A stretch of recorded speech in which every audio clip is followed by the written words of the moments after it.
You're live, Mr. Mayor. All right, thank you. We'll call the meeting to order then. Welcome to your City Council meeting of Tuesday, December 20th, 2022, 6 p.m. here in Council Chambers. We're going to start with the pledge of the flag, and I'll ask our Community Development Director, Carrie Ty, to lead us in the pledge tonight.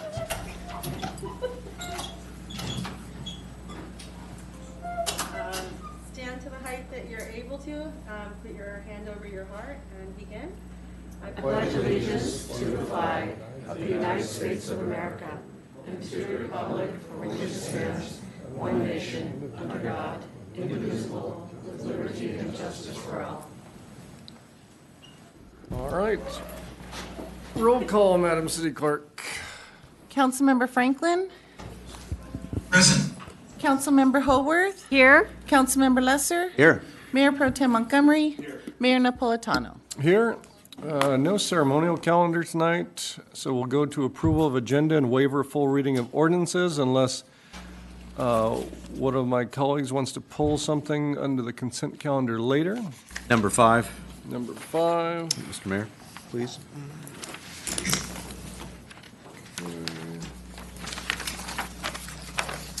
Anything else from council? Okay, seeing none, is there a motion? A motion made, Your Honor. Okay, and seconded by Councilmember Lesser, moved by Mayor Pro Tem Montgomery. We're going to do voice votes tonight because Councilmember Franklin is elsewhere. So, Mayor Pro Tem Montgomery. Yes. Mayor Napolitano. yes. Councilmember Franklin. Yes. Councilmember Haworth. Yes. Councilmember Lesser. Yes. Motion passes 5-0. Okay, that takes us to City Council and Community Organization announcements of upcoming events. These are announcements of up to 1 minute per person for community events. If you got any, come on down. Hi, good evening, Mayor, members of the Council. My name is Josh Murray, and I'm here on behalf of Manhattan Beach Library. Children ages 8 and up, along with their caregivers, are invited to an author talk on Saturday, January 14th, 2023 at 2 p.m. at the Manhattan Beach Library. Author Kwame Alexander offers educators, parents, and children a tool to learn through storytelling about a pivotal and challenging part of American history with his new release, An American Story. Through lyrical writing and stunning illustrations, this powerful picture book tells the story of American slavery through the voice of a teacher who is struggling to help her students understand this place in history. And again, this program will take place on Saturday, January 14th at 2 p.m. and is co-sponsored by Manhattan Beach Library and Pages, the bookstore. Thank you for your time. Thank you, Josh. Any other community announcements from the audience? We've got Chief coming down. Good evening, Mayor, Napolitano, members of the council, Rachel Johnson, your police chief. As we head into the holiday season and the final week of school for our shortest residents in the city, our school children, I just wanted to remind everyone to be safe on their bikes, be they standard bikes or electric bikes. This week, ahead of our winter recess, our school resource officers as well as our traffic division will be out and about to conduct some education and enforcement with regard to bicycle safety. Throughout the first half of the school year, in partnership with Councilmember Franklin, our school resource officers have been conducting a lot of bicycle safety training at our schools, and now we're going to conduct the education part. So be safe on the roadway. We've had several social media posts about bicycle safety tips, and we hope that everyone has a safe and wonderful holiday season on their bikes. Thank you, Chief. Yep. All right. Other community announcements from the audience? We'll turn to Zoom then. David Archer. Good evening, Honorable Mayor and City Council members. David Archer, Manhattan Beach Chamber President and CEO. I'd just like to thank the Mayor for coming out from our mixer extravaganza a week or so ago. I'd like to welcome our new council members. Look forward to working with you and wish everybody a happy holiday and new year. So look forward to seeing you guys in the new year. Thank you so much. Thank you, Dave. No one else by Zoom? No one else in the audience? Okay, Council, Mayor Pro Tem Montgomery. Thank you, Your Honor. Just a reminder, everybody, the 34th annual fireworks came out without a splash, and most of you saw how great they were. A big shout out to Pete Moffitt, who's had some challenges going forward. His son Tom did a great job. They had some minor snafu with the music. They're going to fix that next year. But overall, fantastic. But a shout out to Parks and Rec, PD, Fire, Public Works, all the volunteers made it happen. It takes a lot of people to make that happen here. And so I want to make sure everybody knows that. Thank you, Your Honor. Great, thank you. Anyone else in the council with community announcements? Okay, seeing none. We'll move on to public comments. These are comments of up to 3 minutes per person, where speakers may provide comments on any matter that is within the subject matter jurisdiction of the City Council, including items on the agenda. But if you speak on items that are on the agenda later, we ask that you not repeat yourself. Okay, first up.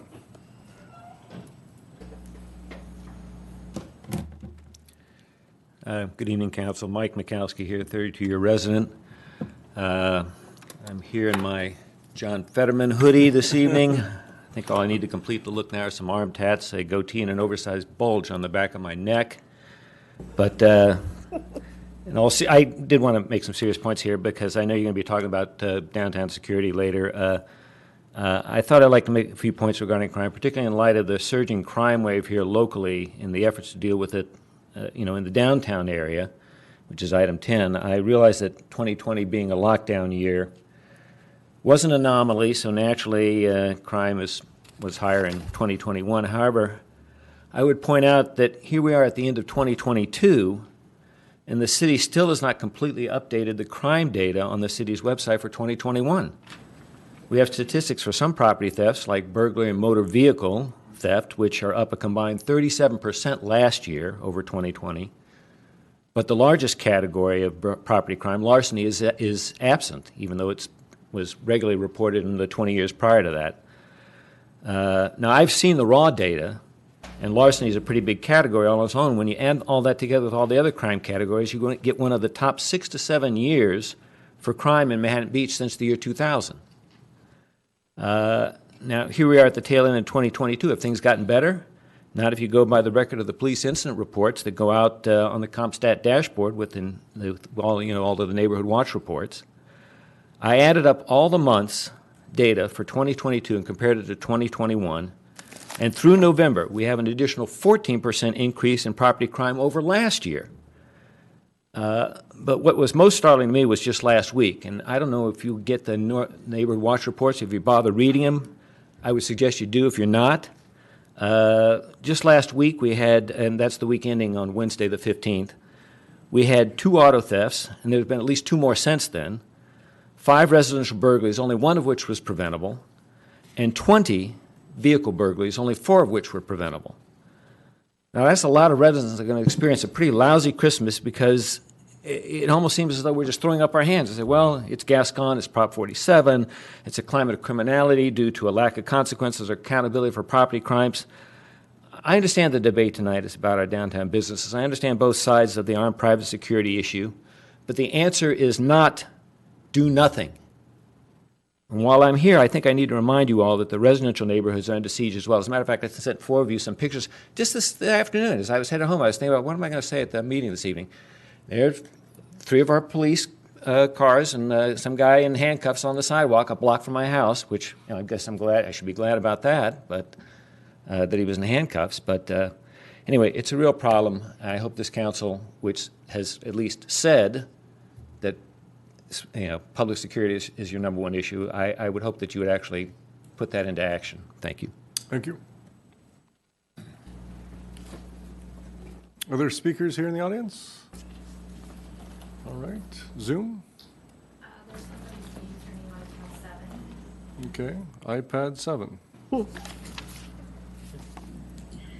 Hi, good evening, City Council. This is Heidi Raven Tobias, Tree Section resident.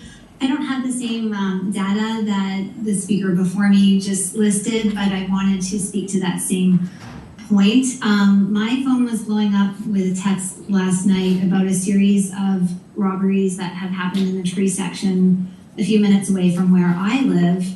And the issue of public safety and increased crime is what got me involved in watching City Council and speaking and just being a more active resident in that regard.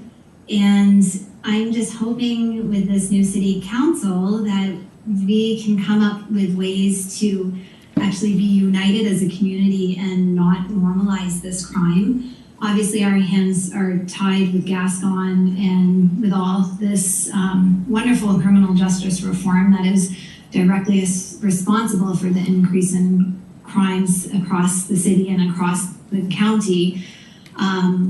I'm just hoping that we can have an increased police presence in our residential neighborhoods, and we can also go back to practicing broken windows policing. I'm not sure if we're doing that anymore. It was something that Chief Abel always spoke about in council meetings, and I know that in our area of Manhattan Beach, we've got a fellow we call the 17th Street Creeper that a few of my neighbors, including myself, are kind of monitoring. There was one incident where I was coming up 17th Street in my car, and he was standing staring at the kids for far too long than I was comfortable with while they were on the school grounds. I alerted the school, and they were very concerned. I saw him again, and I called dispatch requesting a drive-by, and I was grilled by the dispatch, at which point I actually reached out to Councilmember Franklin, and we had a conversation about it. So I called back and I complained, and the supervisor at dispatch said that's not at all how the call should have been handled. So are we still practicing if we see something, say something, or not? Because that's the least we can do. And lastly, I'll just say it's super concerning, and it's more concerning to be a woman in dealing with all this, because women are just more susceptible. And I hope, Councilmember Howarth, you wrote when you were part of MB United about reimagining policing and stated that that wasn't a need or a desire to defund police, but we all know that it is. So I certainly hope that's still not your position on that opinion. Thank you so much. Thank you. No additional? Okay. I'm going to ask the chief to come down then and see that we've been accused of abandoning broken windows policing and other issues. Are we not doing anything?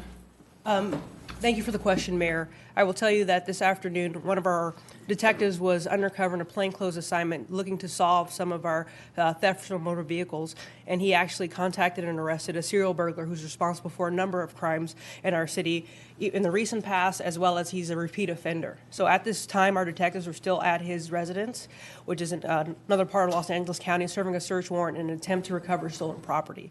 So we are taking this seriously. That's why we had the undercover detail out there in response to the increase in crimes. It does matter to us, and see something, say something will always be important. We cannot do this without the partnership of the community. We had a call yesterday in the tree section very early in the morning. We received a call, and we went out there. We were there in about 1 minute and 26 seconds from the time we received the call to the time the first officer arrived, and we were able to make 2 arrests out of that call, one for possession of burglary tools and one for an unassociated criminal warrant. So your police department is responsive. We are making great arrests every day of people who come to do harm in our neighborhoods, and we will continue that effort at full steam ahead. I guess I failed to ask the caller whether the discussion, the issue, maybe Councilmember Franklin can tell us whether it was a discussion with Manhattan Beach Police staff or whether it was a discussion with the 911, because those are 2 different. If it's 911, we want to follow up with that. If it's our own staff, we want to follow up with that. I have information, Mr. Okay. Mayor. It was the follow-up that occurred with the supervisor was a supervisor from our dispatch center. He did follow up with me and was apologetic for how the call was handled and assured me that it was Dispatch here in Manhattan Beach? our regional communications center. So Yes. RCC, a 911 call? Yes, sir. Okay. And it was followed when the resident called back and spoke with the supervisor. It was followed up on and handled appropriately through their chain of command and how they respond to citizens' complaints. And the director of RCC was very apologetic for how that call went. So it has been addressed with the dispatcher as well already. Okay, and is the director of RCC going to follow up with all their dispatchers to make sure that when people call, they are treated appropriately? Yes, sir. Okay, because well, we have a new rep to RCC, and I know that the city manager goes, so maybe you can put a bug in his ear as well to make sure that all the dispatch is properly trained for taking calls. And if I may follow up, Mr. Mayor, may I? I understand the caller's frustration because in years past, you know, if you see something that isn't yet a crime and you call that number, so you know, I have seen something that looked very suspicious to me, and the person, and this was RCC, said, well, that's not a crime, we can't do anything about it. And I guess maybe some education, if you will, for myself and the public. You know, people say, well, call the non-emergency, you know, number at Manhattan Beach, but you don't always have that on hand, or you know what I mean? So it can be really frustrating to say, hey, this looks suspicious. Maybe it's teenagers hanging out. Can you send some people over? Well, I guess the more pointed question is it the RCC dispatcher's job to determine what's a crime and what not to respond to? I wouldn't think it is. No, sir, it's not.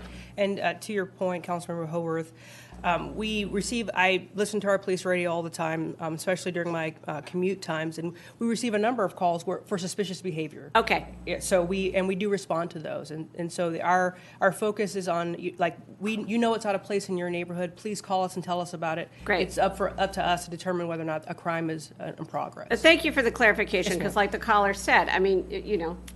Well, just a couple of follow-up things Be able to get to action. Mr. Mikowski's point. You know, when is the data going to be updated? And then, while we, of course, applaud the arrests that were made and everything, what else will we be doing to address the increased crime?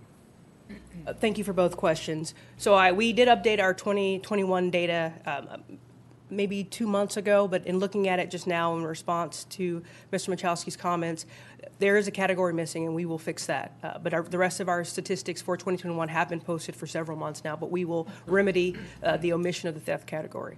Okay. And I take ownership of that. And with regard to our ongoing problems with increases in crime and theft, we have been putting out additional patrols for the holiday season to address not only our commercial areas, but also to address things that occur in our residential areas, such as package thefts and thefts from motor vehicles. And as we continue with this holiday period, we will continue to have those efforts. In addition to that, we have added a swing shift patrol to our staffing to allow staff more people on the streets to be more responsive and actually have more eyes in our city. So we are continuing to provide enforcement and provide a visible deterrent to crimes in progress. Have we identified any trends? Are these random individuals coming to town? Are they organized theft rings? All the above? A little bit of both, but mostly random individuals coming to town. Okay. Crimes of opportunity? Yes, sir. Mayor Pro Tem Montgomery. Thank you, Your Honor. Chief, I'm going to say most of my comments for item 10, but I would add to your comments to follow up people that are actually listening and understand what we're talking about. The good data you put on the staff report on page 4, but I would tell people that jump the gun, especially in social media, before you believe social media, send a message to the city manager or police chief Johnson and email them before you believe what they say. Social media is not the fountain of truth. So any doubts, you have a question, have the courtesy to send an email to staff, to city manager, to police chief, and or council, so we can all see what's going on. Today is a good example, Chief, what happened today. Social media posts one thing, the truth is completely the opposite of what the social media post was. So before you react, reach out, find the truth from our own people, then go from there. Thank you, Chief. Okay. Councilmember Haworth? Thank you. And again, I know this is public comments, but we all appreciate this information. We have time. There's not a lot of comments. Okay. Well then, in that case. No, to Councilmember Montgomery's point, it's also that, just so everyone understands, that Facebook and Nextdoor are also not the record, right? So if you say, how come Councilmember Haworth, which no one said this tonight, but didn't respond to my Facebook message, that is not, you have to email us. So just, that's another thing to understand about social media. But my point, or my question, was going to be, Mr. Mikowski brought up the comp stats dashboard that he receives, I believe, as a member or a neighborhood watch captain. Is that information also available publicly? Are there plans to keep that or to put that on our website? Or is it on our website? It is not on our website at this time, but we are working towards putting data that is different, that is actually The way data works, our police officers take reports, they send them through records, and before they are approved through records, they have to be verified that that's the appropriate crime that the officer wrote about, and that happens at the end of the process. And so some of the data that we've been receiving on the CompStat dashboard is before that, so it may contain some inaccuracies. One of my strong priorities that I've been working on since my arrival at the police department is getting good data and usable information out to our residents and to our businesses as well. And I hope to have that posted on our website and for everyone's review early in the first quarter of next year. Thank you for that information. Yes, sir. Thank you, Chief. Yes. Mr. Mayor? Mr. Mayor? Yes, Councilmember Franklin. Yes, thank you. So I just wanted to give some input. Ms. Radin did reach out to me. She explained to me about she was, just say something, do something. And her call to MBPD. And I think they were kind of arguing with her about sending a drive-by. But I just want to commend the chief. I just want to commend the chief because I said to Ms. Radin, I said, call back, ask for the supervisor and discuss it with them. So when Ms. Radin did that, she got satisfactory answers and satisfactory response. Right, but let's be clear, though. Let's be clear, because you just kind of repeated what was said before. It wasn't Manhattan Beach police staff that took the phone call. It was 911. It was RCC. So that's where we followed up. According to the chief, it was RCC. Okay. Well, according to Ms. Radin, I thought she was saying it was MBPD. But in any case, the chief followed up, the supervisor followed up, and that shows great response, and I appreciate it. Okay. All right, that takes us to the consent calendar then. These are items that are routine and customary, that are enacted with a single motion and approved as such, unless an item has been pulled, and we already have forewarning that Councilmember Lesser is pulling item 5, correct? Correct. Okay, so with the exception of item 5, can we have a motion to approve the consent calendar? So moved, Your Honor, and moved with the exception of item 5, 1 through 8. Okay, moved by Mayor Pro Tem Montgomery, seconded by Councilmember Lesser. Councilmember Lesser? Aye. Councilmember Haworth? Aye. Councilmember Franklin? Yes. Mayor Pro Tem Montgomery? Aye. Mayor Napolitano? Yes. Motion passes 5-0. All right, that takes us to items removed from the consent calendar, which is item 5, and I'll turn to Councilmember Lesser to Explain tell us myself. why we are Very pulling briefly, item 5. I indicated to Community Development Director Ty that I would be pulling this matter. I'm in favor of it, but I wanted some clarification. Clarification because this item is a contract with Civic Solutions Incorporated for professional planning services to supplement staffing in the Community Development Department. One thing that I'm hearing, and I suspect all of us are hearing, is that there have been challenges in processing building permits through the Community Development Department because of staffing issues. And I'm curious to what extent and how this exactly will help processing building permit applications, and then also some of the larger policy priorities of council, which include outdoor dining, which has been delayed in part because there has not been city staff available to oversee the process, from what I understand. So those were the questions I wanted simply to address, unless anyone else had any other questions. Let's start with those. Good evening, Mayor and members of the City Council. Thank you for your question, Councilmember Lesser. Yes, this contract with Civic Solutions is to continue and augment an existing contract that we signed a couple of months ago. That was a result of identification of one contract planner that could supplement existing vacancies in the planning division, particularly to review plans in the process of the building permit issuance, as well as planning applications. We did look thoroughly at many different firms, and Civic Solutions was the only one that had availability. The current contract does run out at the end of the year, and there is still a backlog due to vacancies, and therefore we are asking that this contract be augmented to keep the one contract planner on board past the new year. That contract planner is working, like I mentioned, specifically on reviewing plans for building permits as well as planning applications, like local coastal development permits. Sorry.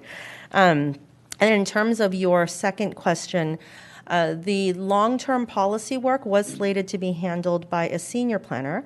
The staff has been in the recruitment process for that since March of this year. We have hired somebody who is supposed to start the first week in January. So I hope that clarifies who does what, and I can answer any additional questions that come up. Thank you. Just a quick follow-up. So just again to confirm, the expectation is the senior planner, once onboarded, is the person that would take responsibility for exploring the long-term solution for outdoor dining, as opposed to having this contractual firm supplement staff's effort. Is that right? That's correct. So the role of the senior planner is to take on the long-term policy work that's in the city council's work plan for the community development department. The long-term outdoor dining work plan item is one of several work plan items that we anticipate the senior planner will be working on. That's good for now. Thank you. Sure. Okay, any other questions? All right, seeing none, we'll open up to public comment. Anyone from the public want to come down to speak to this? Okay, don't rush down, everybody. There's room. All right. Anyone on Zoom? Okay, seeing none. Council? You have a motion by Councilmember Lesser, which is? Motion to approve. All right, second by Councilmember Haworth. Mayor Napolitano, Yes. Councilmember Lesser, Yes. Councilmember Franklin, Yes. Mayor Pro Tem Montgomery, Yes. Councilmember Haworth. Yes. Motion passes 5-0. Thank you. All right, no public hearings tonight. Takes us to general business. Item number 9, consideration design for Bruce's Beach Plaque Monument landscaping. City Manager Mo. Yes, actually, Policy and Management Analyst Ali Latrania will do the presentation and introductions here. I would like to commend Ali for the work she's done on this over the past several months. She's put her heart and soul into this, and I think what we have before you reflects not only her hard work, but that of the people that assisted us, which you will meet tonight and hear their perspective. So thank you. Okay, thank you. Thank you. Thank you, Bruce. My name is Alexandria Latrania, Policy and Management Analyst for the Management Services, and I'd like to welcome our new council members on the board. So the item before you is the consideration of the landscape and hardscape plans for the Plaque Monument. And I just wanted to spend just a couple minutes kind of catching up the public and our new council members on this item and kind of how we got here. So the council established the History Advisory Board after Bruce's Beach Task Force was created. And they were a committee comprised of community members who were tasked with creating the history report. So they did a ton of research, created a history report that's housed on our website that you can take a look at. And from that, the City Council actually created the plaque language that is going to be installed. So that's what this item is about, is properly addressing the history of Bruce's Beach. So the City Council then gave staff direction to remove the plaque that was there. So that's done. If you drive by Bruce's Beach Park today, you won't see that plaque anymore. And we've started to prepare the site for the installation of the new plaque. The item before you today is the hardscape and landscape plan for the installation. So the City Council gave staff more specific direction to install the new plaque at the same location as the old plaque and install a walkway from the sidewalk approaching the plaque. City Council chose a bronze plaque and cement pedestal. So those have been ordered and are sitting on our public works yard ready to be installed. That was kind of the overall design for the monument, and directed staff to engrave Bruce's Beach Park into the cement. So additionally, the City Council wanted to make sure that the full history was available to the public. So part of the plans that you won't see on here is we're going to create small signage at the location that has a QR code, which will link back to our website in the history report that our History Advisory Board produced. So there will be that information available to the public or any visitors who visit the site. And just quickly, so in researching this project, staff met with community members from the Manhattan Beach Botanical Garden and ended up contracting with Enviroscape LA for the proposed 3 landscape and hardscape options for your consideration tonight. So joining us tonight is Mike Garcia. He's the CEO, the founder of Enviroscape, and he's going to present these 3 options for you. Our direction to the Enviroscape team was to develop a landscape design that invokes a sense of community, healing, inclusion, and peace. And since we are in a drought right now, any landscaping that is considered is drought tolerant, low to the ground, so not obstructing views, yet very beautiful. Additionally, all 3 of the options use as little green space as possible while respecting the importance of the message and history being displayed on the monument. So all 3 options have been designed to allow paths from, this is just a note, so for future planning, but all 3 options have been designed to allow for a path, a possible path if the City Council wants us to create one in the future, leading from the monument to the future art piece, which is still being planned and prepared for. So it could eventually connect the 2 projects, which I think was a really cool feature that our design team put together. And one final thing to note is that we will be, again, we will be installing those small signs with the QR code. So without further ado, I will turn it over to Mike Garcia. And we'll just go back one. There you go. Thank you. Thanks. Well, I'm glad to be before everyone again. I think we've all met before. And I have to say it was a real honor for me to be involved with this project because of the scope and the historicity of it. So without further ado, let's get right into the, here we go. Okay, so this, I think we've all gone to Highland and we've seen what was there before. I think originally it was called Park Coolican, and remember those days, and then Bruce's Beach, and then it's kind of interesting to see how it's evolved. But when we went originally to the site, we actually went there for hours and we considered and just kind of took in what was happening on the site. And, you know, it's obvious, you can see from the picture, there's mature trees. There's a heavy, it's like Grand Central Station, the cars there. Good luck trying to find parking, right? Heavy usage between the surfers and the residents, so it's very heavily used. Well, one thing I had never noticed until I had spent more than 10 minutes there before is that this was actually a stopping site. This was actually a place where people were from out of town. I had no idea, but people actually came and they were taking pictures of it. And one young lady was taking pictures and she was like, I can't believe it, and she was crying. And so I thought, wow, this is a pretty tall order, because I know the monument's plaque has been ordered, it's come, and then how are we going to dress it up, because that's really going to make this. And so this is design option number 1. I really like this because it was very impactful, and I hadn't thought about this until we did the helicopter view like you see before you right now, but it almost looks like a keyhole, and you know, you could almost say this is the key to the future. What we have here is we have right in the middle, there's the centerpiece, and then we have raised planter beds, and I'll actually give several other views of this from the side. But there's going to be native plants that are going to be around it. For ADA purposes, we had to make sure that it was a particular width so that if you're in a wheelchair, you could turn around. And there's flagstones that are set in decomposed granite, or what we know as DG.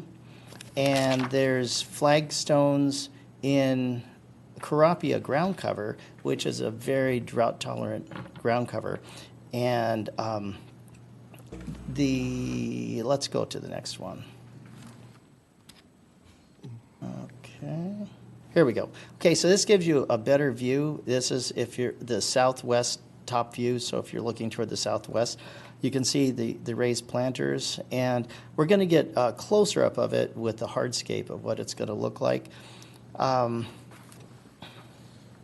Here it is if you're looking north, And if at all possible, we're going to go for like a corten steel look. It's a real cool looking planter material or something similar. Existing trees stay. We love trees. And then you can see here there's different uses. There's a bicyclist there on the upper left-hand corner. On the right-hand corner, this shows like a helicopter view as you're looking straight down. And then for the planters themselves, in the top right, you can see the stonework that was going to go on the side. And the left-hand corner, that's what DG, Arizona flagstone with DG looks like. Or it could be another different type of stone. We thought the DG because there's probably going to be a lot of people walking their dogs, and we know what dogs do to grass. And on the very bottom in the middle, there's a boulder. We thought it would be really cool to have some sitting boulders. So if somebody wanted to meander for a few minutes and take a rest, well, there you have it. And here's the back view. This, I think if we've visited the site, we know that there's like stairs that are going down to the lower area. And the existing lawn's going to stay, but the part we're going to touch, at least, it's going to be natives. And the flag on the very back, just as you step off the stairs, there's going to be flagstone with the Carapia ground cover. Don't know if anybody has heard of Carapia ground cover. We have it growing at the Manhattan Beach Botanical Garden.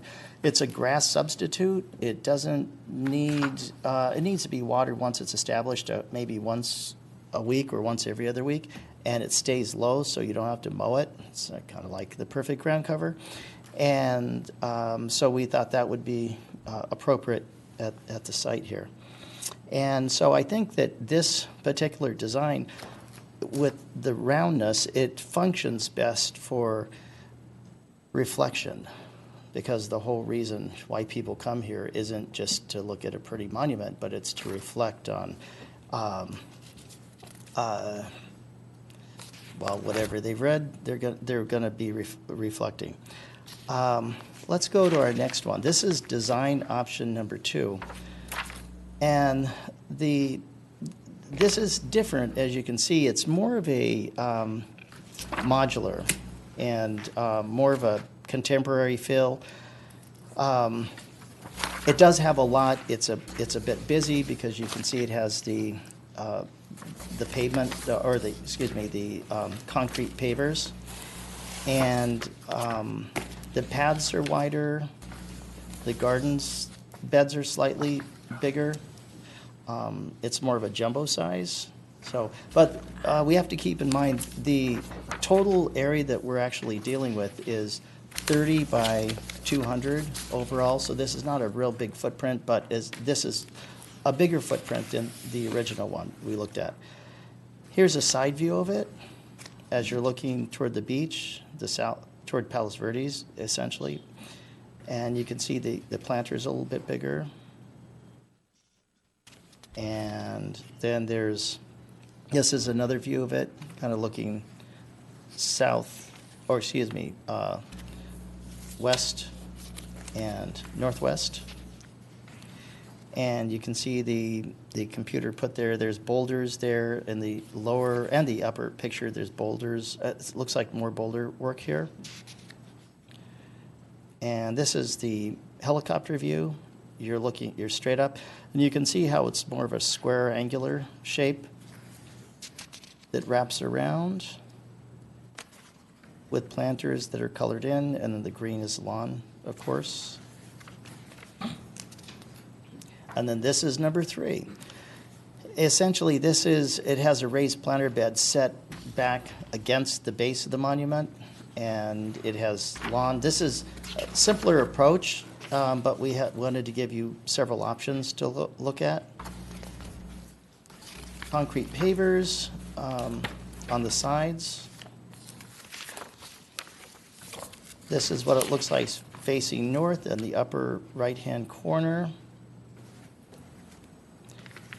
And again, showing the rock work. And the boulders that'll, on the left-hand side, you can see, take a look at the boulders. And then this is the helicopter view. So this doesn't go around the entire monument. It basically stops at, there's only so many things you can do with the, now, these are some of the getting into the nitty-gritty to complement the monument material. We wanted to add some warmth to it since it's bronze. So we have this weathered concrete on the left. And it has a texture. It's a concrete finish. That it isn't just concrete, but there's going to be a special concrete finish with it. Stacked stone to a foot high for the pavers. For the planters. And then Corten steel, if it's available, because Corten steel is, it weathers really nicely, and it turns that nice orange. And then flagstone set in decomposed granite. And low water usage plants. This is what I'm really excited about. The plants are, these are the, if you're going to do plants, I highly recommend the natives. And we have these, all of these at the Manhattan Beach Botanical Garden. And Manhattan Beach Botanical Garden is, as you know, the jewel of Manhattan Beach, actually the entire South Bay, or I would say Southern California. I think it's the only native coastal garden probably in all of California. I don't know of any other botanical gardens. Never used pesticides or herbicides at the garden, and so you can see examples of these that have been growing there for years, long term. The reason why natives are so important is because insects, or pollinators, we'll call them, actually, you take the bee, for example. If it disappeared, about 80% of the food at Vaughn's would disappear with it within a year. And if all the pollinators disappeared from the planet, about mankind would, within months, would start experiencing extreme food shortages. I'm talking everybody. If people disappeared off the planet, all 8 billion people, about 5 years later, you'd probably have paradise. And so who's really important to the planet? The pollinators. So what we've done is, over the last 8 years, we've created a food desert for the pollinators by taking out the natives, because the pollinators, most of them only eat natives. You take the monarch butterfly, you take the El Segundo blue butterfly, they only eat one plant on the planet. And if that plant goes away, so do they. So we need to do all we can to help the pollinators. And if you want to help save the planet, plant a native plant. And so that's why there's this plethora of native plants that we decided. And plus, they just look beautiful, too. And remember 30 years ago, plus, we came to City Council asking, well, when we were much younger, we asked City Council, hey, we'd like to create this botanical garden in Manhattan Beach. And the question is, why? And well, to save water. And it's like, wow, water's so cheap. It's only $20 for all you could use. Well, times have changed. And now we realize it's more than just water. It's about saving the pollinators. So that's plants for pollinators. Here's more plants for pollinators. This is actually, you can see more examples of these at the Manhattan Beach Botanical Garden. We have big plaques there that give lists of plants and the pollinators that they help.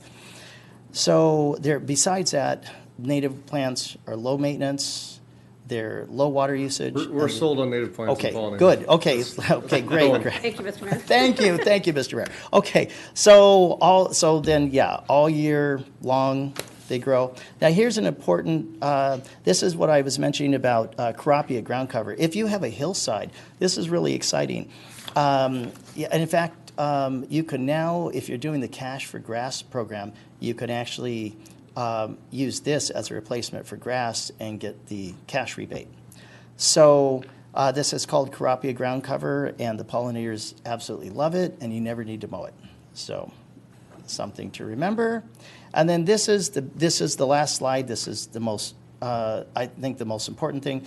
The garden, we realize that we want it to be educational, which is why the pollinators are going to be there. It's going to have the the community that's going to come, that it's going to help. It's going to be about the environment. It's going to be about healing. And these are all things that we've learned at the Manhattan Beach Botanical Garden.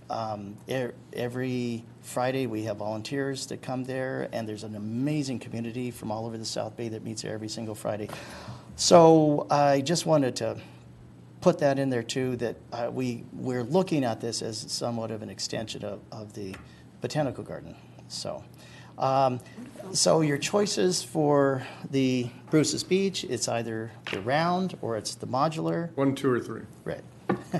Which door will you choose? So, we have questions. Mayor Pro Tem Montgomery. Your Honor. Hey, Mike, good to see you again. Yeah. Not used to seeing you in coat and tie. Right. Everybody's sure how we got here 2 years ago. All your staff laughing in the background. Former, 2 years ago, current Mayor Napolitano, former Hilder Stern, were gracious enough to lead the task force, and part of the discussion was to get to this point. So here it is, Mike. 2 questions for you, and the rest Ally can answer. I didn't see a breakdown. I must have missed it where I can't see it with number 2 font. Are there discussion about lighting here, or drainage here, or camera here, or graffiti protection of the actual brass plaque? That's one. Mike, you can address the drainage issue. You talk about drainage. Remember, we water this through our potable water that we have there, potable water. There's nothing that shocks about that. So how does your 1, 2, and 3 designs handle that? And have you taken that into account? How do they sustain themselves? I know it says drought tolerant. 0 water, but what happens to the water that gets spread out on our base? Good question. Thank you for asking that. Couldn't wait for you to ask that, so I'm going to address that. I've actually been in contact with Rainbird Sprinklers, and they said that they would be more than happy to donate the drip irrigation that would go on these planters. So we're working on getting donations if need be. There's a lot of people that are willing to just, hey, we'd like to be a part of this and give back. And as far as the design of the base itself, the base being the flooring part, the water that comes in with the sprinklers, not for the plants, that come for the park itself. Either we have to aim our sprinklers for the park away from your monument, or find a way for drainage. Nothing in the plans that's adjusts drainage. So this is a concept plan. So what happens is we have sandy soil there. Drainage is incredible. Water goes right through. That's never been a problem for these plants. So we'll take your riddle now. And Absolutely. Let me ask Ally the next question about the cameras, lighting, the graffiti cover that we have, because we saw what happened in Beverly Hills last night in their minority. We're just thinking the same thing. What happens, God forbid anything happens here? Have you thought about that next step? Is the brass protected or not? What have we taken to protect it once it's out? Yes, so very good question. So we didn't want to install, I'll address the lighting first because I know you asked about that as well.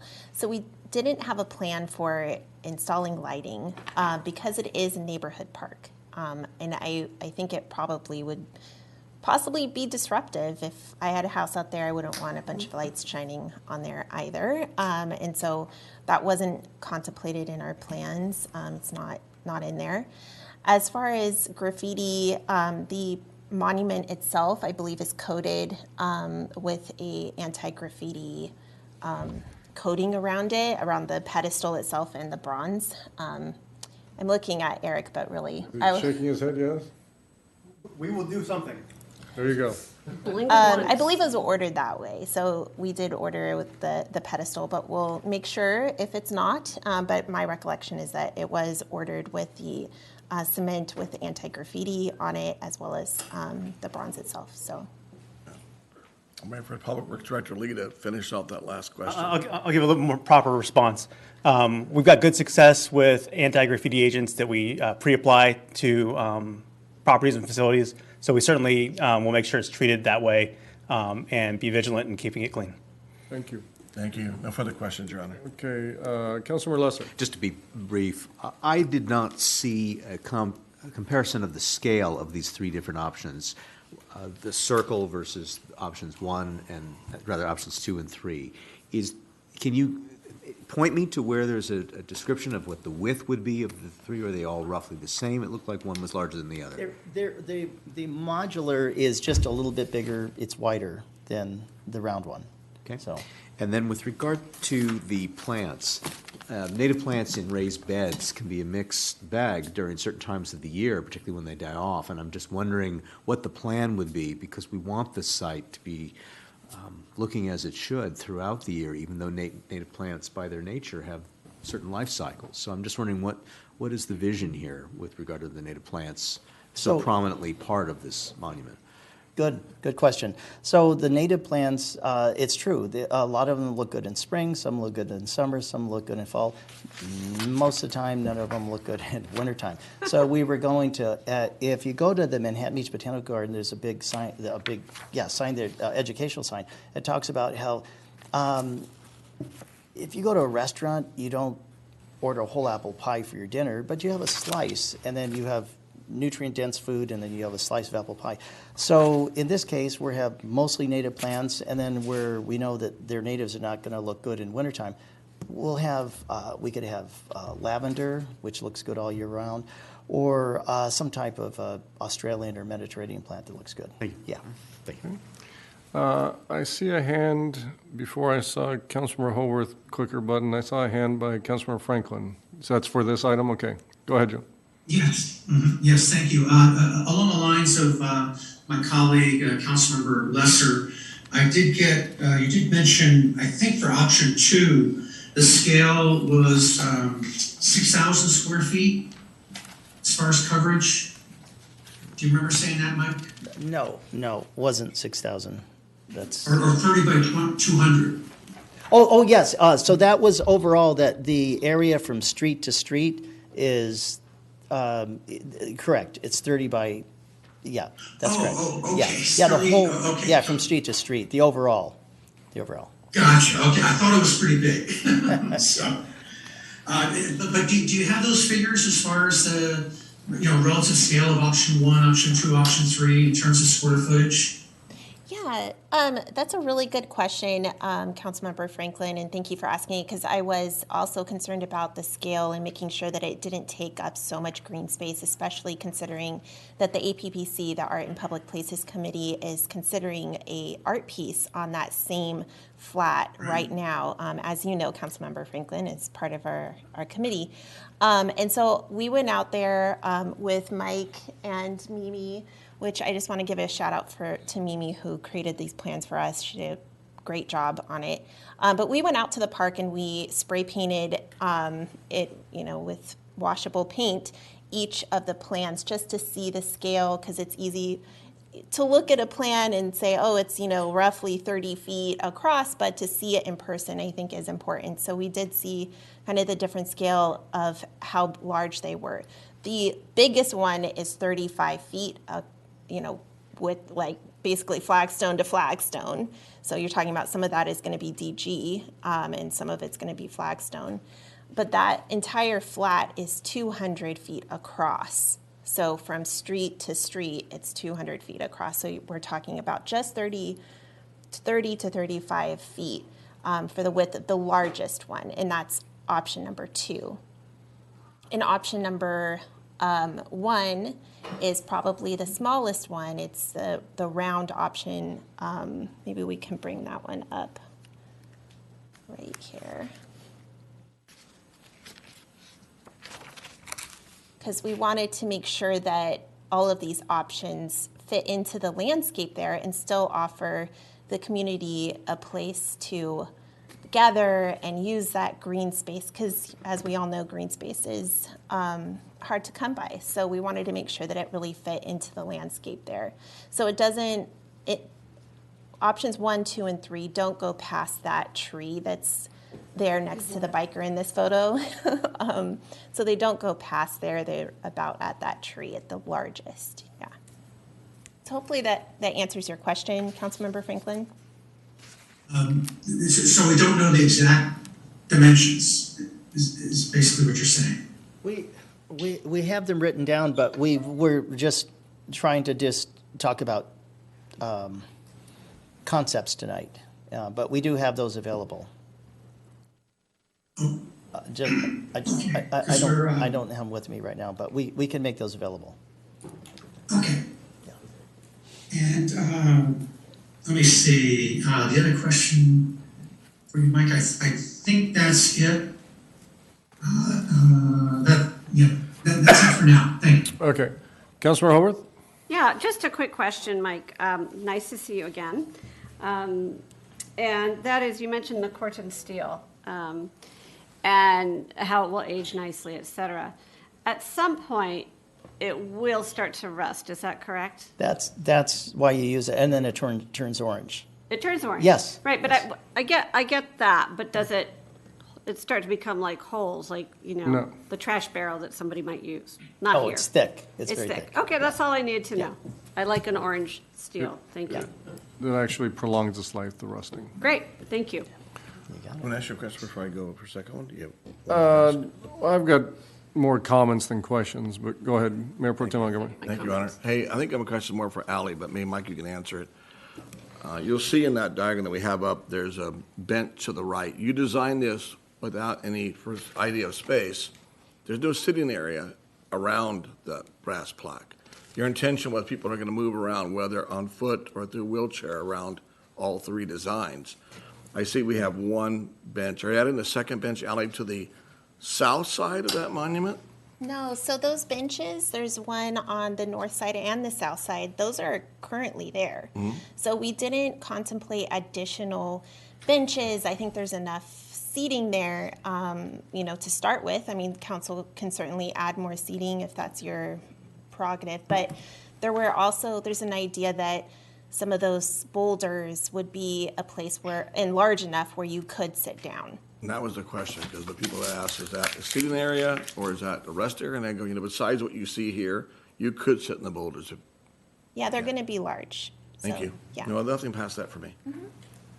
Councilmember Leslie? Very brief. Just, so following up on Mayor Pro Tem Montgomery, so people, I'm wondering, wouldn't they use the planters to sit on too? That's the one question. And the second question has to do with DG.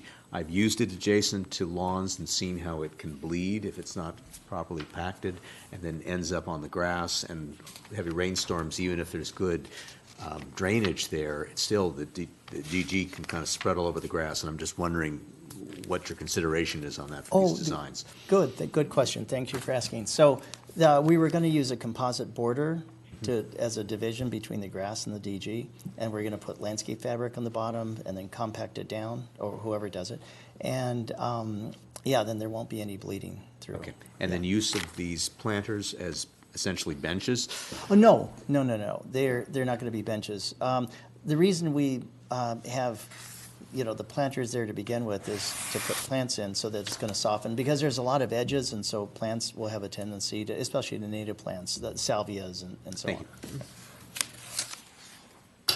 on. And if I might just, going back to the question about scale, so I have some rough estimates of how large this option is.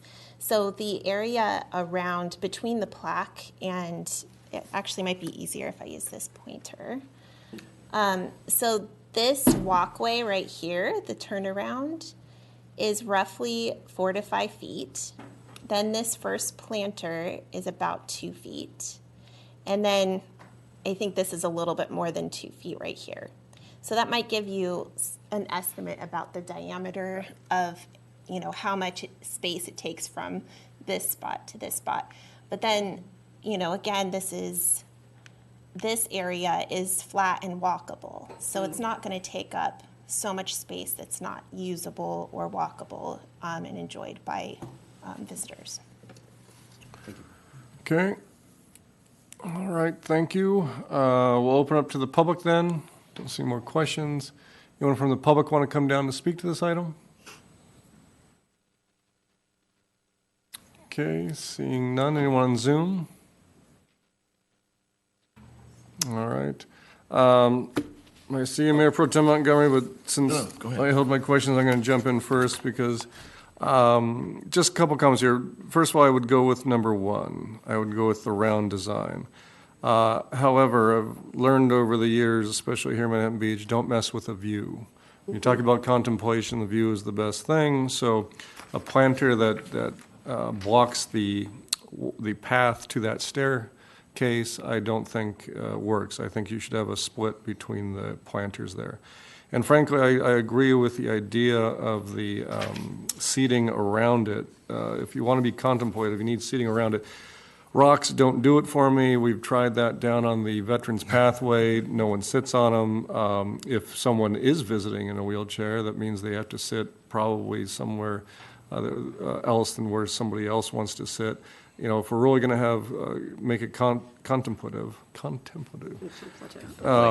then I think some combination of seating and planter needs to happen, where the first foot or foot and a half of that planter space should be some type of material, whether concrete or what. And I say that also because I think you can push it out a little bit. I don't personally see the point of having the flagstone DG pathway around the outside of it, especially if you have a opening that matches the one from the eastern side to the western side. If you open up that western side to where the stairwell is, I think you connect the path between the concrete there to the stairs that are existing there. I don't see the need for that DG path around it. I don't see the need for the rocks. I do see a need for seating around it for people to sit, and like I said, don't block the view. Otherwise, those are my comments. Mayor Pro Tem Montgomery. Thank you, Your Honor. Came back on the great design. I appreciate that. I'm with the mayor on this one. That's why I asked about the bench, and that was the first thing people saw when they read this. They asked about the bench seating, not just the two that we have, as Ally mentioned, the old 1960 sit-down concrete bench, which is uncomfortable to sit on very long anyway. If that was the point, it works. But I think the low-rise bench should be on there to the right or to north, south of it, if not included in your design, past the plants. That's one. My favorite's number 3, and I'll tell you why. I think number 1 design is too limiting. It's too confining. And as you mentioned, Mike, people are going to use this. Crowds are going to show up. Whether you build a foot one, 10-foot one, no matter what size, they're going to show up. Number 1 limits it. If you look at the size, they're going to limit. They're going to spread out. There goes your plant material right out the window. So either 2 or 3. My favorite's 3. It's a broader design. It doesn't push people in like this. Imagine a wheelchair, people walking, there's nowhere to go. You're stuck in a circle. So it jams everybody up. And so they're going to trample things to get out. I think 3 opens it up. It's more of an open flow design. That with your benches, and as Steve said, let the view capture everything else for you, I think would be fantastic. Okay. Didn't see when you pushed it. Councilmember Franklin, go ahead. Yes, thank you. So thank you, staff, Ally and Mike. You really brought some good visualization here to the purpose of having people find a sense of community when they're there looking at the plaque. And Mike, I didn't have the expression, but you've just given it to me, because I passed by that spot dozens and dozens of times over the last year, and even before that. And whenever there were people there, I experienced what you experienced. It took you 10 minutes. I've seen it countless times. It's a stopping site for people to come and take a look at that. They're taking pictures. They're laying out picnic blankets. They're, talking and meeting. And it's just a wonderful thing to see. I've actually stopped on my bike and, offered to take pictures, because there's always someone who never gets in the picture. So I've done that several times with groups that are meeting there. So that's a great expression. It's a stopping site. I also agree that, with Mayor Napolitano, that the landscape sort of gets in the way. There's nothing more beautiful than if you were standing in front of that, plaque and reading it, and you just look up and you see that ocean, you see the park, you see the cascading grass as it goes down. And I just don't think it needs any enhancement. I think, like Mayor Pro Tem Montgomery said, it sort of gets in the way. Some of this stuff gets in the way of people enjoying it, like Mike saw, and like I have seen, and probably all of us have seen, people enjoying that spot. You sort of take away the spontaneity. People are there. They're bringing food, they're bringing blankets, kids are playing, they're running back and forth. It would be a shame to sort of have anything sort of get in their way. So I don't want to see the design too constrictive for those kind of spontaneous moments. And, the plaque is going to be stunning. We spent a long time, debating about what was going to be on the plaque, and it's accurate. It's got a lot more information than the old one does. It doesn't take up the view as the old one does. So it really is going to be a nice area to come and visit and learn the history. And with the addition of the QR code, you can get, I think it's up to 88 pages of history, the history report. So in terms of fitting it into the designs, the other thing I just was a little concerned about, and that's why I was asking about the square footage, is I don't want to, for the reasons I mentioned earlier, people enjoy sitting on the grass. Mayor Napolitano, you said it correctly, they don't like sitting on rocks. Rocks are uncomfortable. They can sit on the grass and they're prepared for that. They either bring the chairs or their blankets. So, design option 1 without the planter box to the west, because again, I saw families line up and spread across, families and friends spread across with the monument in the center, with now the plaque in the center. And, there could be maybe many people there, and you want to go ahead and give them room. You don't want to impede, what they want to do, in terms of taking a picture there. So it would seem that the smaller footprint in terms of taking up less grass without the DG would be, option number 1. Option number 3, pardon me, I'm switching back and forth here. Option number 3, again, it's a lower profile. I don't think we need, the plants on the planter to the west. Really, when you look at the criteria that I was considering, probably number 1 with some modifications would be the best choice. Okay, thank you. Councilmember Haworth. Thank you, Mr. Mayor, and thank you for Mike and all the volunteers from the Botanic Garden. I'm very pleased by the native plants, and I think I loved what you were talking about. We were talking about how the Botanical Garden has, volunteers on Fridays, and this could be an extension of that. And then, so it's community building in another way. So I love that intentionality. And I think I agree with the mayor on the shape and design of option 1. I think it's the most intentional, right? And we're trying to be intentional here. We want to mean it. And I think the mayor, correct me if I'm wrong, I totally agree with you about not having planter directly behind the monument, but you could have a gap there where a gap. So it's not that you get you get rid of totally the planter on the back, just where the monument is. And then maybe you close up. I know we're in the weeds, haha. Thank you, Mr. Mo. You could close up the sides. I agree, put in, instead of rocks, low benches, because that way people can see it, sit and contemplate. But maybe what we do, to Councilmember Montgomery's point, you push out the planters to the edge of where the DG is now, right? So it's a slightly bigger area inside. It doesn't take up any more footprint than the design currently does. It just does away with the DG. Because if you're walking your dog and it happens to relieve itself, it's relieving itself in the park as it is. I'm just saying. But so that way you get the room that Councilmember Montgomery wanted. You keep the shape that we like, and there you go. That's what I would vote for. But I'm happy to support it, and just also grateful to you, a Mayor Costa alumni and someone who's done so much, supporting our schools and our community, and we're so lucky to have you. Thank you. Thank you.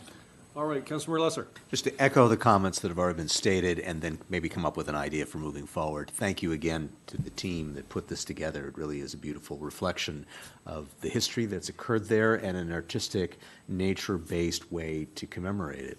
I am on board with what the mayor had to say. I used to live 3 blocks from there and would go to the park and just take in the ocean. The ocean itself and that vista and that horizon is so powerful. Add to that now the history that we know of there. It takes a special project like this one to try and bring it all together, and I'd hate to impede that because there's this natural beauty of that site. So maybe one way forward, I would like either option one, as suggested by the mayor. I have some concerns about the DG. I like the idea of the grass, particularly because we do want open space. That's been a chronic issue in our community for so long. But maybe one idea for moving forward might be revised drawings to be brought back, which do have the dimensions, which reflect some of the comments that we've heard. I also liked option 3 to the extent that it had less of an impact and was focused more on the horizon for that reason alone. So the question is whether we would want to further work up on option 3 as well as 1, or just stick to 1 because of the power of that circle, as has been described, and I'd be fine with that. My preference would be 1. I do, though, take to heart the idea that was discussed of the natives and plantings. And frankly, I'm open to finding other space in that park for additional plantings or for changing out the turf for the ground cover, because we're supposed to be doing that. And that is a big green space that we haven't addressed, and there's some bare spots along the way that need help as well. So, I think there's places to do plantings there, but I would keep the focus on the horizon and the monument. And I do agree with Mayor Pro Tem Montgomery's point, though, about having, and Councilmember Franklin's point, too. I remember Hermosa redoing their pier, and their idea, well, should we have something at the end? Because there used to be a building at the end of it. And they said, no, don't mess with the view. We had the redo of our roundhouse with the oceanographic teaching station, got rid of the cafe that impeded the view through it, and have a clear view now. So I would stick with the view. Again, I do think if we're going to have something raised there, circular bench around it where the planters would be with gaps between them. And if you want to incorporate some low-level plants as part of that, again, leaving the gap in the middle to be able to see through the space, that's fine with me too. That's what I throw out there. Mayor Pro Tem Montgomery. Thank you, Your Honor. I agree with all that. Just asking of Mike and Ally, when you come back, you design this circle, just enlarge. I think everybody agrees that enlargement scares us. Once you build it and you shrink it, then to go back and fix it's too late. But that circle to me is going to jam up. You ever walked anybody in a wheelchair, and I have, there's not much space. I think if you can enlarge that circle, the design of 1 works with all the modifications that Mayor Name and David have all said. Enlarge it so we don't feel like you're like this. 2 people can only get by and there's no room to go around. So enlarge the footprint of that circle along with everything else everybody's talked about, then we're going to be there. So I guess the end result is, I think you've heard from everybody. So if we can give you that direction and come back with a modified design along those lines for another consideration. Councilmember Franklin, does that work for you? Great. Well, actually, I just wanted to find out, are we going to be noticing the neighbors there? And do we have, when are we going to do that? So I sent out a notice to all of the neighbors within 500 feet, letting them know that we had begun this process and that we were going to start removing the plaque that's currently there, so that they were aware that this project is ongoing. And currently there's signage right there, so anyone who's visiting, either it's a neighbor or whoever, can go to the site, get a QR code that links them back to our website, which I'll be updating with additional progress as the... Did we receive any input or feedback from the notice that was sent out? I have not received any feedback, Okay. but I did receive questions from neighbors who were just visiting when I've visited the site.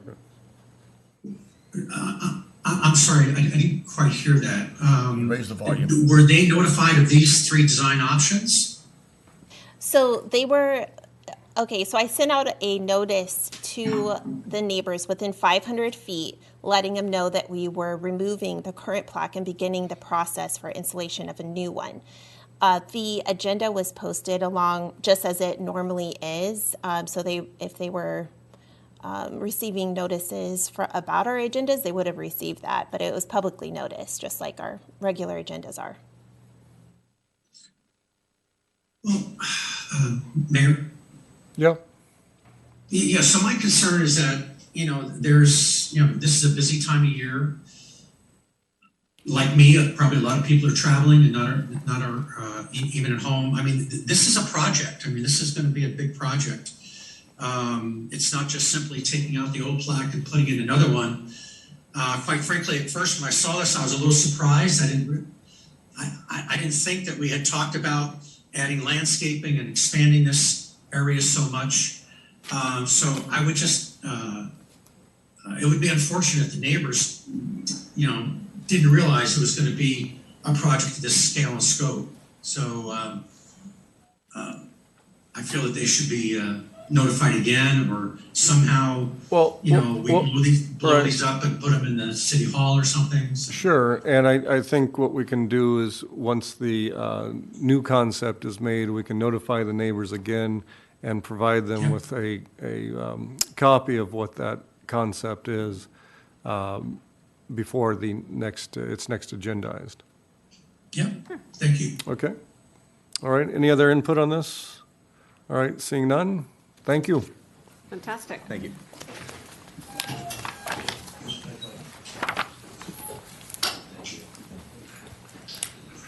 All right, that takes us to item 10, discussion regarding hiring outside law enforcement agency for downtown. Police Chief Johnson. Good evening again, Mayor Napolitano and members of the council. Rachel Johnson, your police chief. As you may recall, I was before this body on November 1st to discuss the hiring of armed security for our downtown area. Following that discussion, the council asked me to provide information regarding hiring outside law enforcement on an ongoing basis to supplement police department staffing here in Manhattan Beach. And I'm here before you tonight for that discussion. In general, the hiring of outside law enforcement agencies outside of the cities that contract for law enforcement services is limited to events of short duration, such as every year in Hermosa Beach contracts with the Sheriff's Department for their 4th of July staffing, or large-scale planned events such as protests or other things that people are constitutionally allowed to do. For unplanned activities requiring a law enforcement response, beyond the capability of a law enforcement agency at any given time, we rely on the mutual aid response from our partners in our region to aid us in resolving the event safely. While mutual aid responses like this can last several days, they are generally not meant to address structural staffing challenges on an ongoing basis. In our research for this matter, we learned of one instance when the Sheriff's Department provided nighttime coverage for the city of Sierra Madre during a period where sworn staffing was at a critically low 55%. This was an anomaly brought about by extreme circumstances. And while this arrangement did last for about 7 months in Sierra Madre, it's worth noting that it took them 4 months to execute an MOU and get things in place so that they could provide these services. In speaking with the Sheriff's Department to determine their ability to accommodate us for additional patrols in our city, we learned that they are suffering from an extraordinary number of vacancies and are currently unable to take on additional contracting services. The other cities we surveyed were much in the same boat in that they were unable to provide additional patrols due to their own staffing challenges and their need to prioritize commitments in their respective jurisdictions. I do want to note here that all agencies we surveyed indicated that they are able to provide continued support for events of limited duration or unplanned events requiring a larger law enforcement response. A recent example of this can be found at our fireworks show last week, where we had additional officers in our city from 4 of our neighboring agencies to assist us in the safe execution of this event.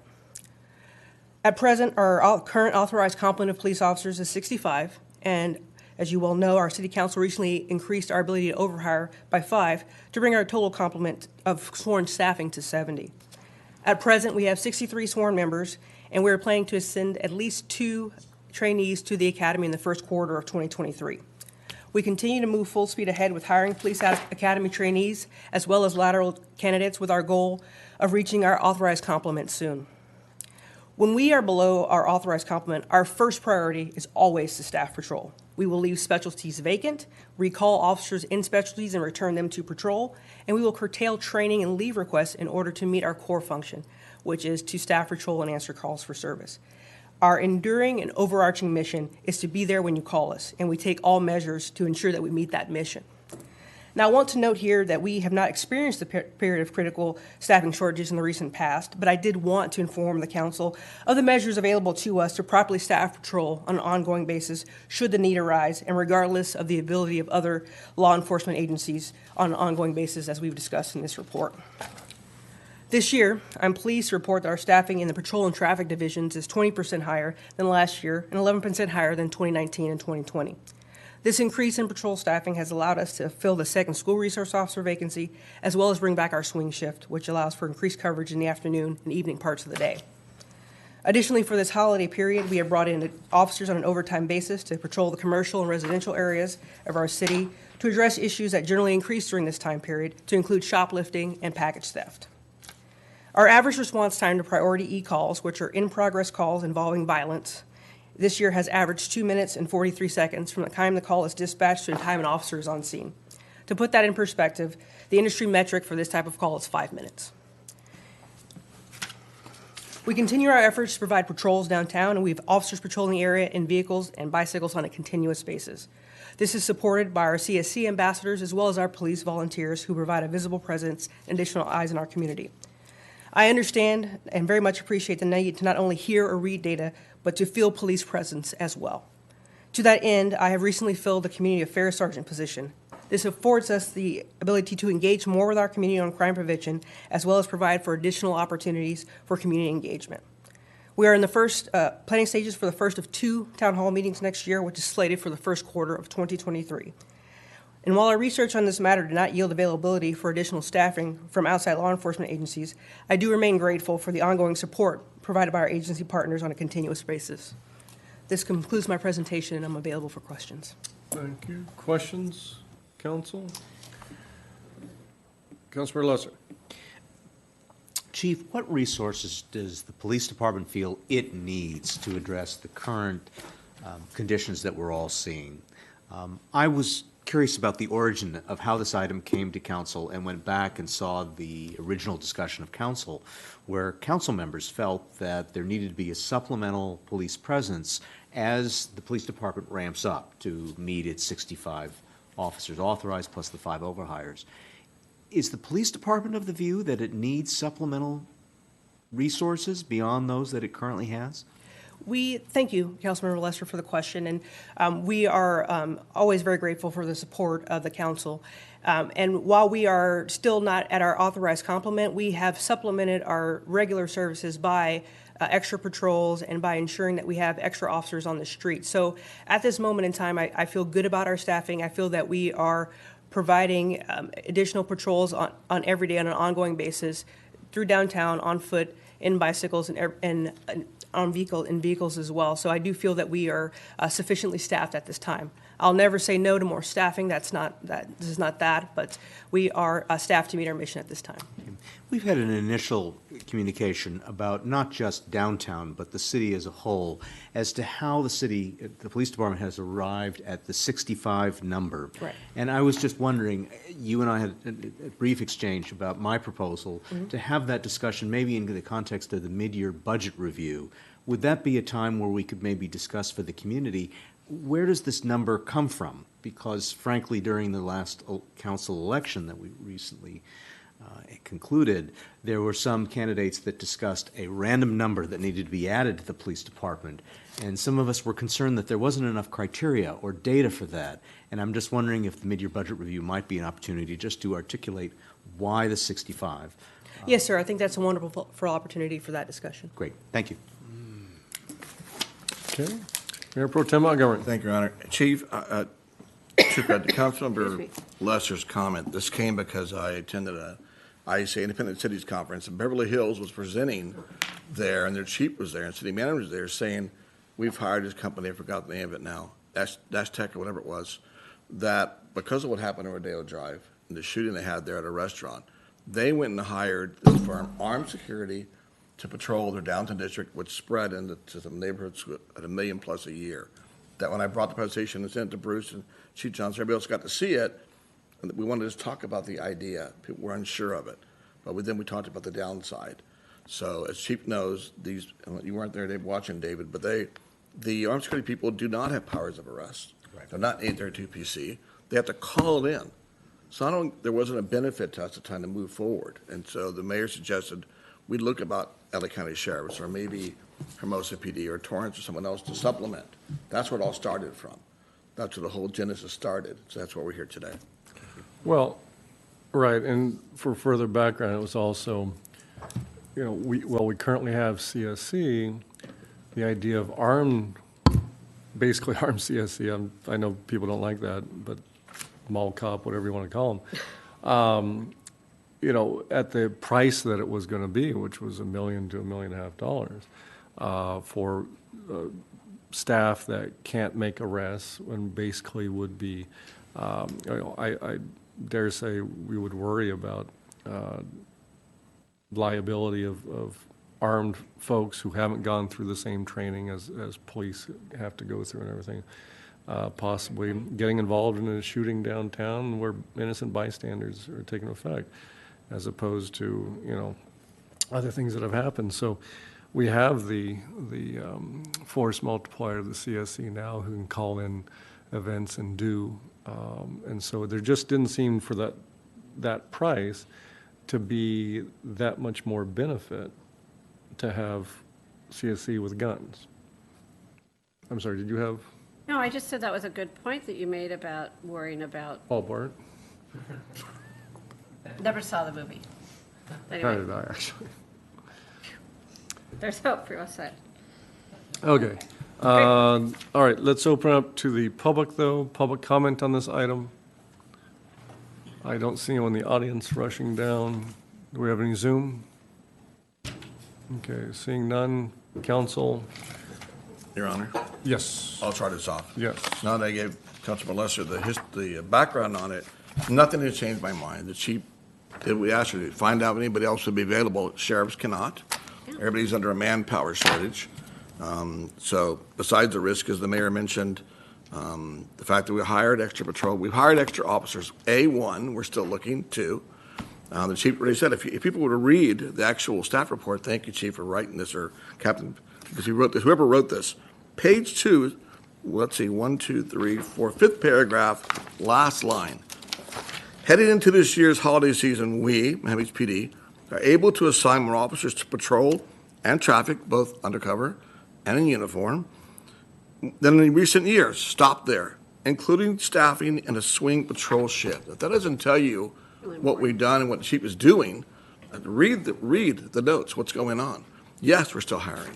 Yes, you're getting bike patrols. You're doing extra patrols downtown. There's so much happening. And unlike the candidates that mentioned, none of them are up here, and the last election, that if we hire 20 more officers, crime goes away. That's not the way it works, folks. And bringing in armed security, as we talked before, they have no powers of arrest. Our risk factor goes to the roof. They have to call it in. There's no benefit to us, not to mention the $1 billion price tag, Bruce, that we'd have to pay for it. So our goal here, my goal, in my opinion, give Chief the tools she needs, to Councilor Lesher's point, hire as many PDs as few still comfortable with. She covers her shifts with extra add-ons, whatever that number is. Is it 65? Is it 70? Is it 72? She's a pro. Let her make that decision, and we back that up with her, whatever she needs. And we're on the way there. But to the comment that someone says that our police aren't doing things or not doing things the right way, absolutely untrue. Misrepresentation, especially social media, about what they're saying versus reality. So I remind people again, if you're unhappy with anything our police say or do, email Chief Johnson, email the city manager, email council, but do not believe what you're reading in social media is the truth, as we found out today, completely inaccurate. So when you have questions or you're upset about something, have the courtesy and the courage to email them and or council to find the answer out. I'll stop there. Thank you, Your Honor. I don't know. Elon Musk told me everything on the internet is true.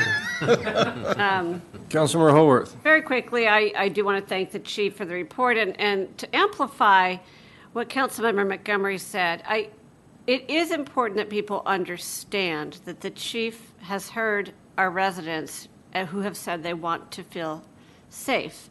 And it's not just downtown, it is in their homes. And of course, during the holidays, we do see a lot of those, crimes of opportunity, if you will.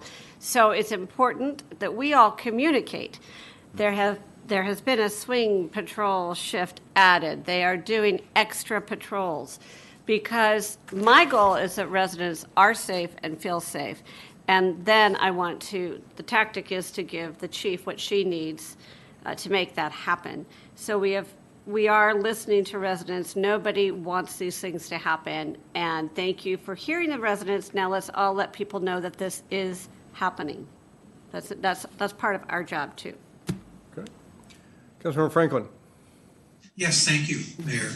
I'm always taken, when I look at the crime reports, that are reported to the public of, I believe it categorizes them as preventable theft.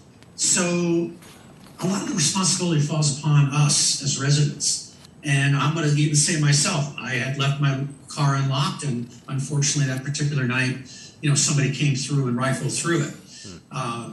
Nancy would say that I didn't notice it because of the condition my car usually is in, but someone did break into my car. So it's really upon us. And I think this emphasizes the importance of a robust neighborhood watch program, because it is a neighborhood by neighborhood, street by street problem that we have to address. A neighbor saying, hey, your garage door is open. Hey, your lights aren't on. Hey, can I bring in your newspapers? Things like that. I think a good number of these crimes could be preventable, and what that would do is that would relieve the police of having to go to a home where a particular crime was committed because of, I don't want to call it negligence. Listen, we're all busy. We got 1,000 things on our mind and 1,000 things to do. So, but just take that little bit of extra step. Is the car locked? Are the doors locked? I recently installed a motion detector.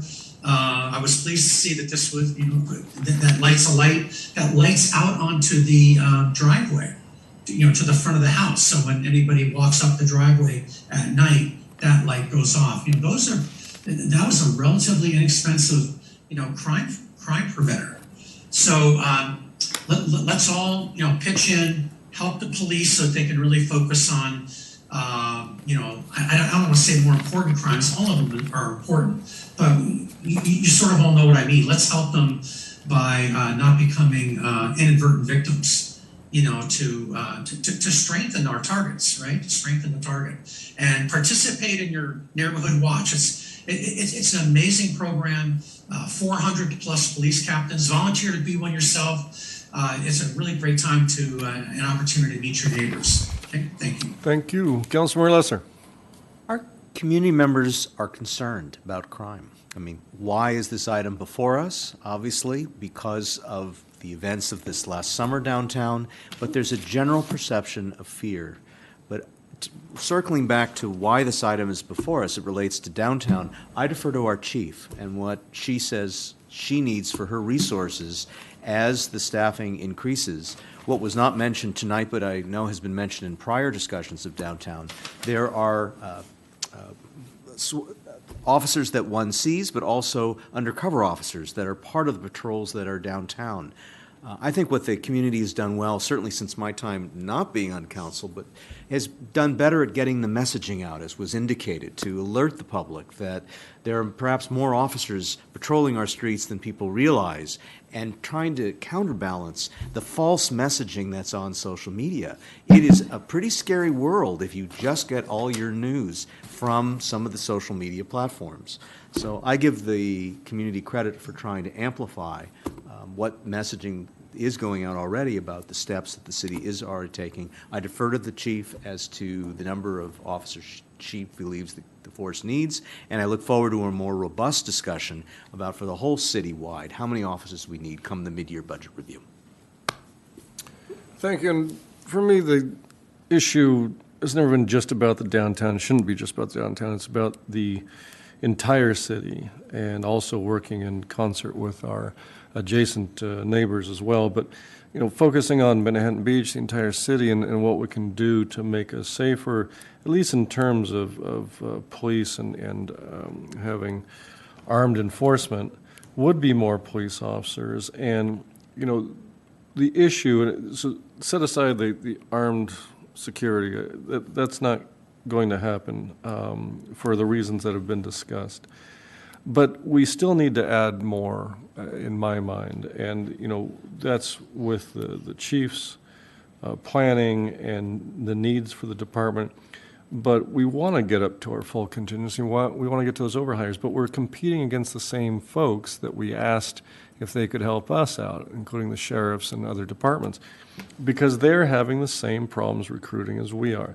But to me, that means that we need to take some of that money, and it would be a fraction of that $1.5 million, a very, very small fraction, and again, put that towards incentives to hiring folks so that we stand out amongst all the competitors that are looking for police officers or sheriffs, as it may be. But, put that, I know that we have a good incentive out there now, but, if it was really great, they'd be coming to us instead of these other agencies. I still think we can further enhance our incentives for new hires. Granted that, they'll stay on for a while, but, if we're offering 5, 10,000, why not 15, why not 20 to come join us? I'd rather do that now and get folks up and running in the short term. That pays off in the long run. So that would be me, but maybe that's a budget decision, or it's within the discretion of the city manager, or it's something we can revisit with the council contingency. But that would be my focus going forward, is creating greater incentives to get recruits or laterals. It's great to not send people to the academy and take those laterals and hire them right now. So that would be my focus. Mayor Pro Tem Montgomery. Thank you, Your Honor. I agree. I was going to ask the chief, but she knows. Chief, do you know on top of your head, I know that you said we have 2 forward to the academy. Do you know where we are currently in the academy as of today, and any laterals coming are at the next step for a hiring process?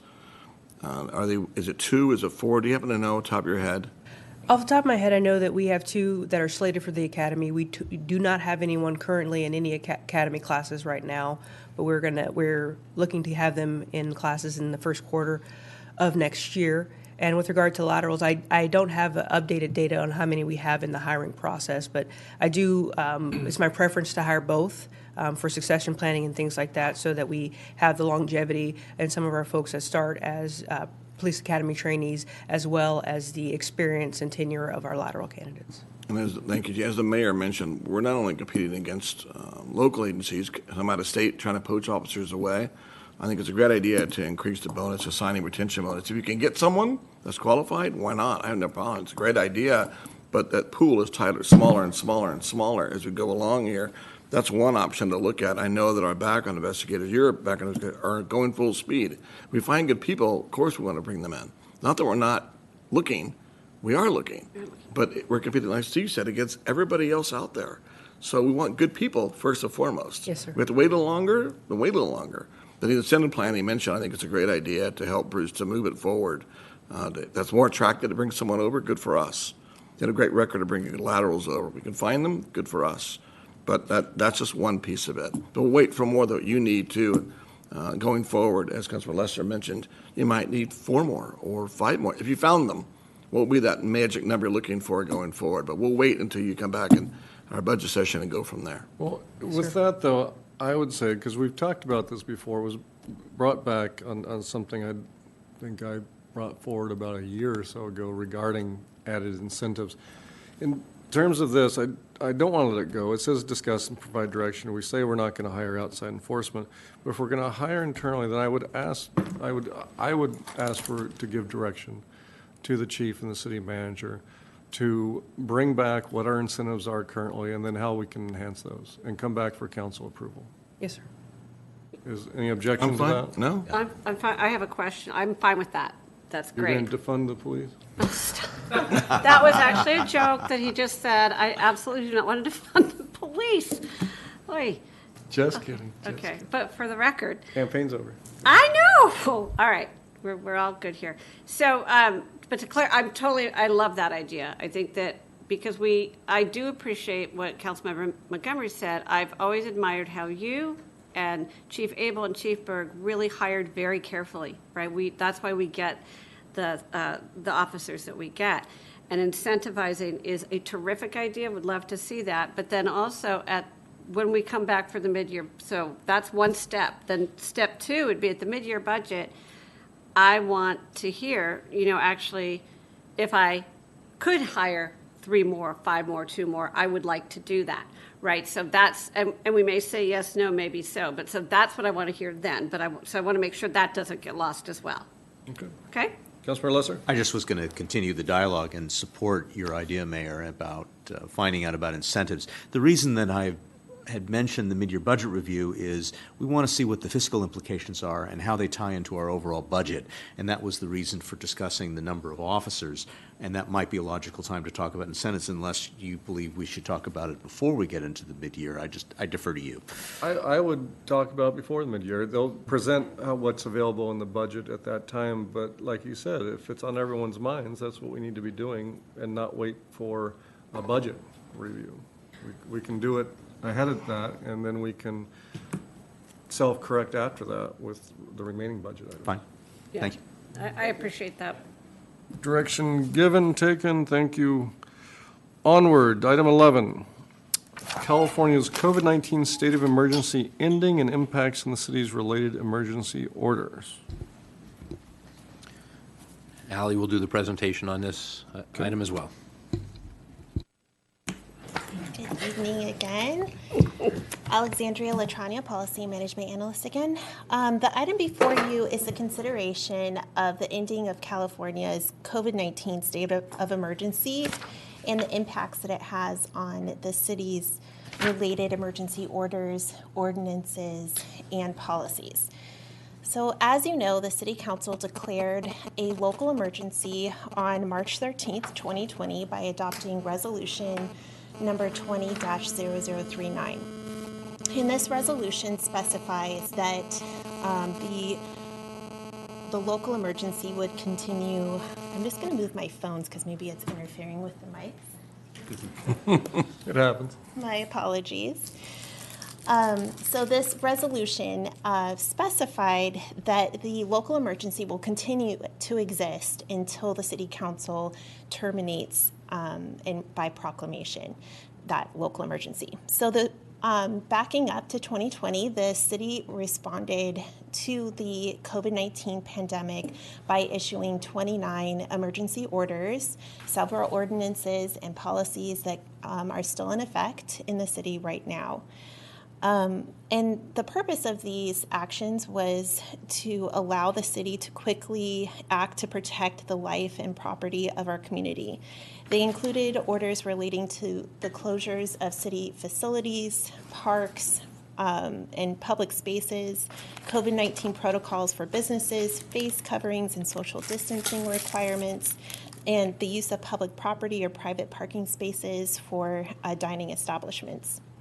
So some of these emergency orders have been rescinded from time to time as the situation of the pandemic was ever changing. Some of those have been rescinded, including part of the city's eviction moratorium as it relates to residential tenants. So the eviction moratorium as it relates to commercial tenants is still in force, but the residential tenants eviction moratorium was repealed by City Council. So fast forwarding to October, Governor Newsom recently announced that the COVID-19 state of emergency will end on February 28th, 2023. And 9 of the city's emergency orders are tied to the state's emergency.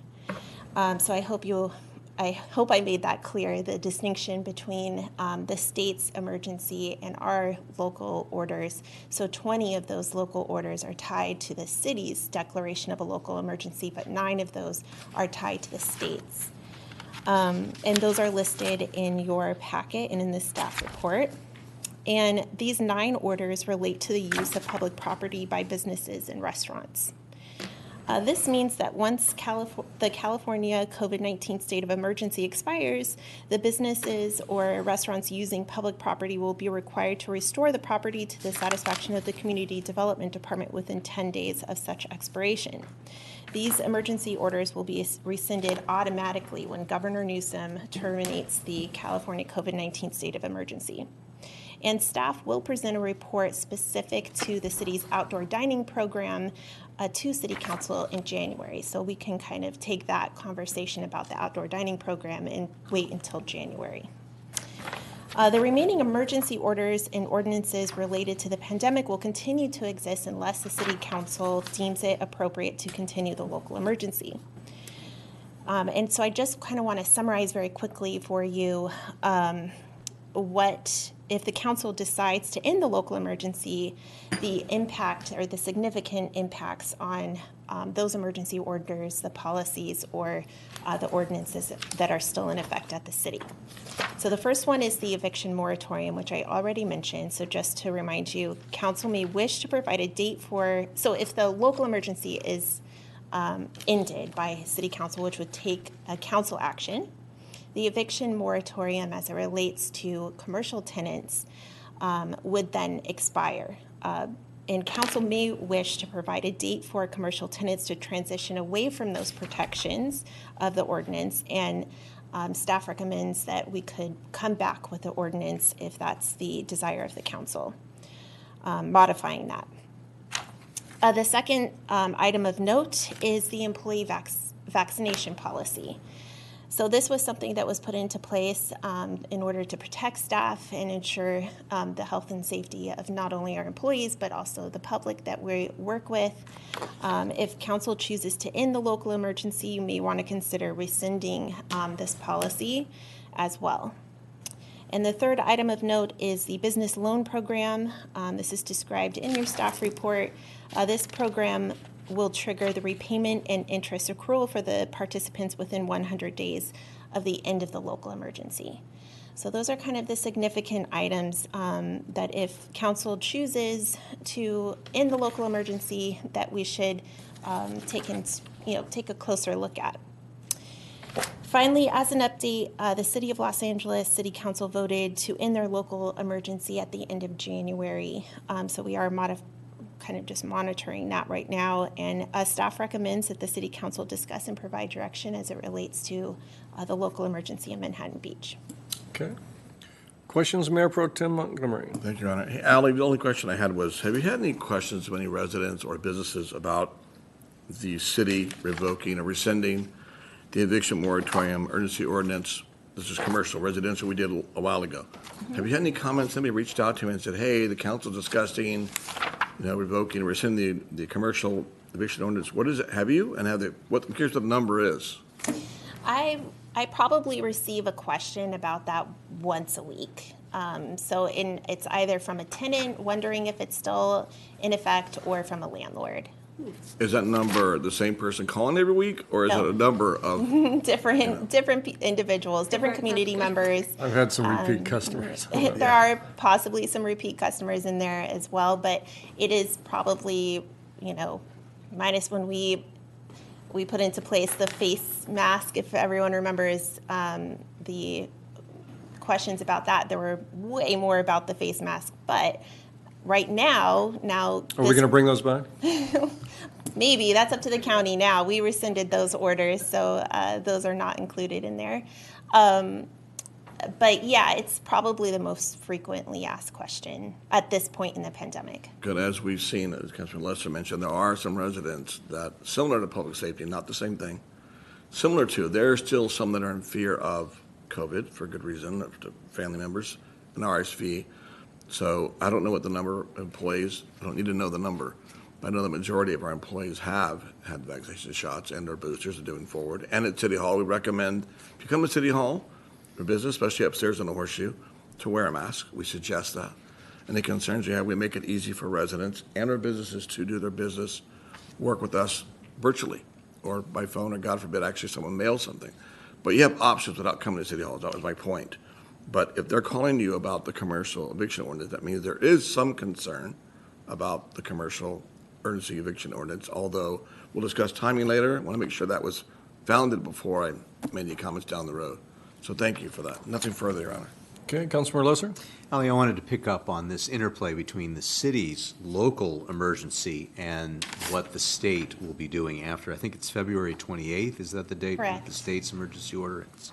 The staff report states it clearly, and that is the city's local emergency may continue so long as the city council deems the appropriate conditions to warrant such declaration. Yeah. What is the criteria? And I recognize it may differ somewhat depending upon which order we're talking about. It's a really good question. It's something that's laid out in our municipal code. It's fairly broad, so it's I don't know if I could remember off the top of my head exactly, but it's essentially if the council deems it necessary to protect life or property, they can continue a local emergency or declare a local emergency. It's not reliant upon the state's emergency. So this body will have some discretion after February 28th if it believes certain policies should continue. You mentioned that you or staff will be coming back with regard to outdoor dining, but just confirm, is outdoor dining then subject to the state's end on February 28, or is that one of the other areas that we just talked about where conceivably the city could continue it? And I recognize this is going to be a full workup, but I'm being asked this, and so I think just generally for framing it would be helpful to know what the answer is at this point. Director Ties. I should help Ally on that. I mean, she's done such a great job on this report.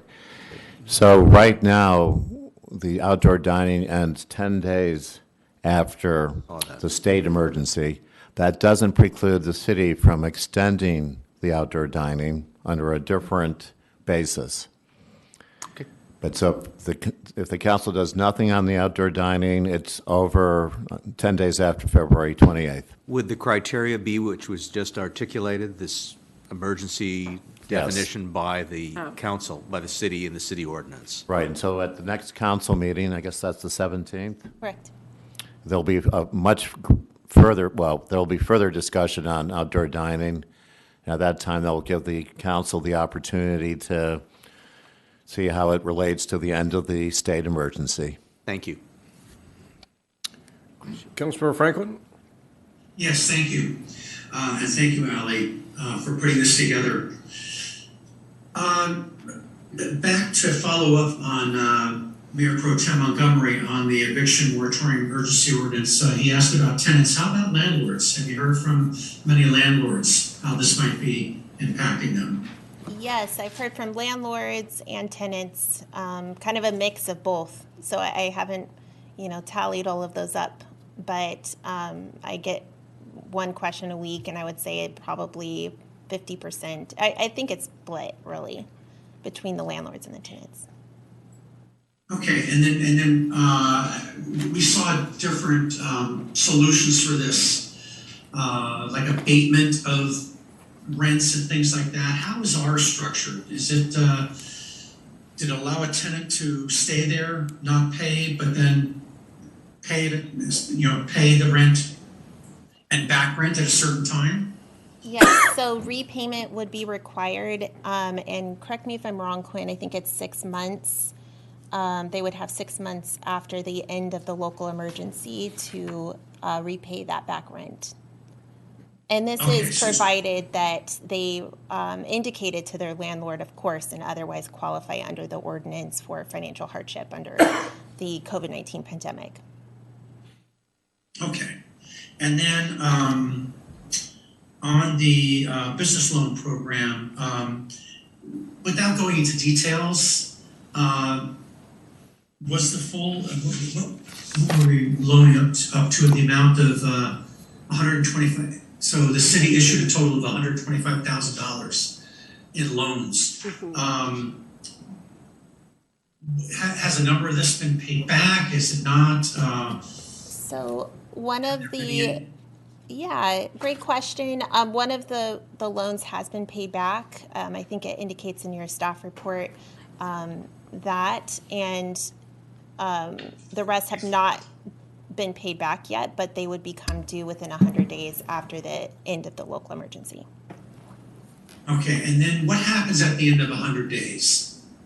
Is it turned into an amortized loan at a, I know we use the LAIF funds rate for the interest rate?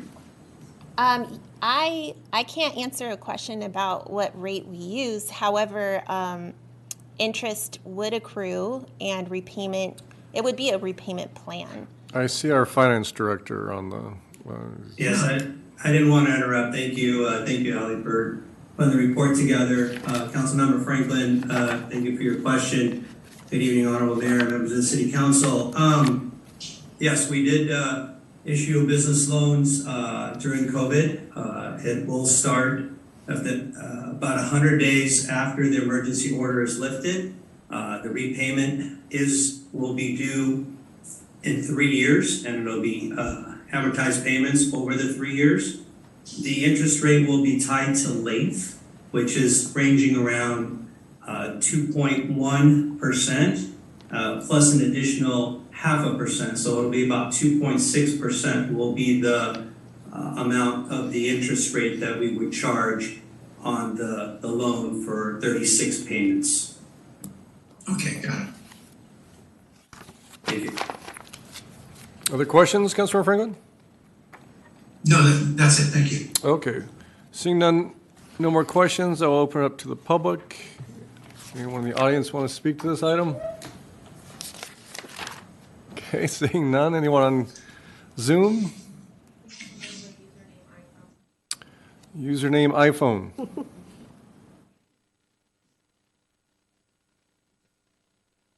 Are they on?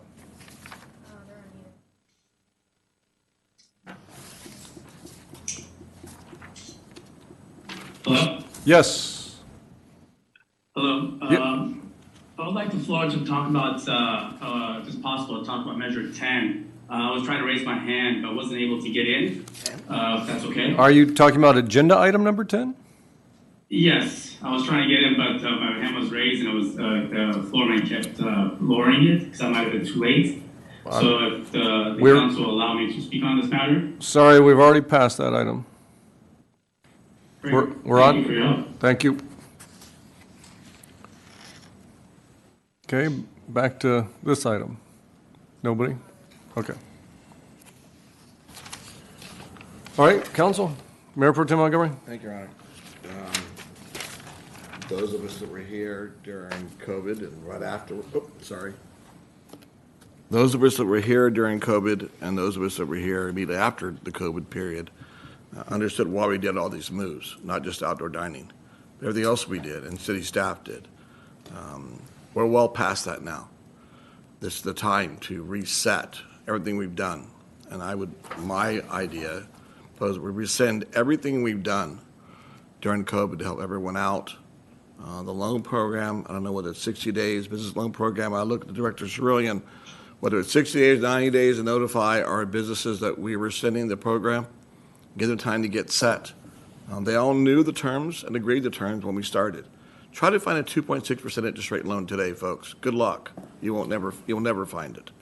So we were generous, get a 100-day start day after we were sent. It's 100 days later before you make your first payment.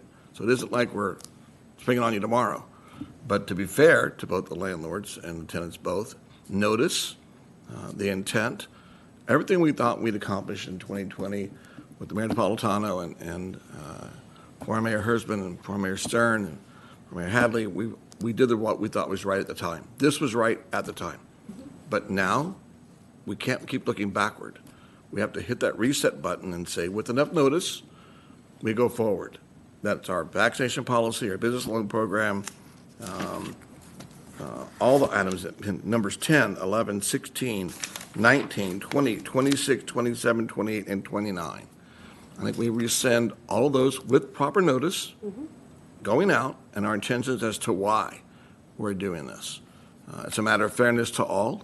It's a matter, we don't want to keep instilling fear in people that we can't move forward, and go from there. I can't find a reason that all these 9 orders that we put in place for the right reasons to not hit that reset button and take them forward and understand. If someone is in a unique situation, Director Cerulean always works in the finance department to make sure anyone has a unique situation, we work with them.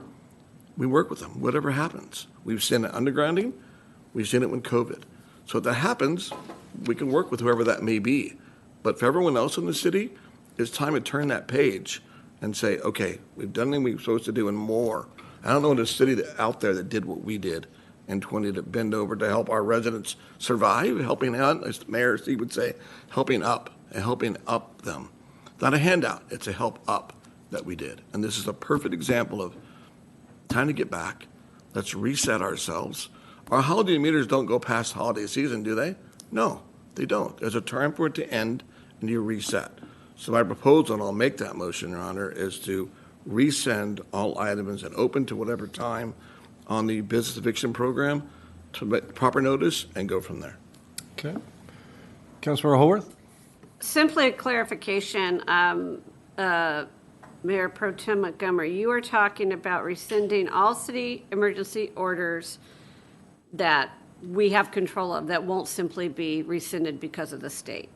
So everything that they mentioned, everything that's on the books that we have control of, rescind them all. Correct. Okay, I'm for that. And I also want to thank both of you and those who are on the council in those, especially the early days of the pandemic. I think you were either meeting every day of the week or 3 days a week, and I know you also met every week with the school district. And I mean, what a job. And you were mayor in the beginning, and This gray hair?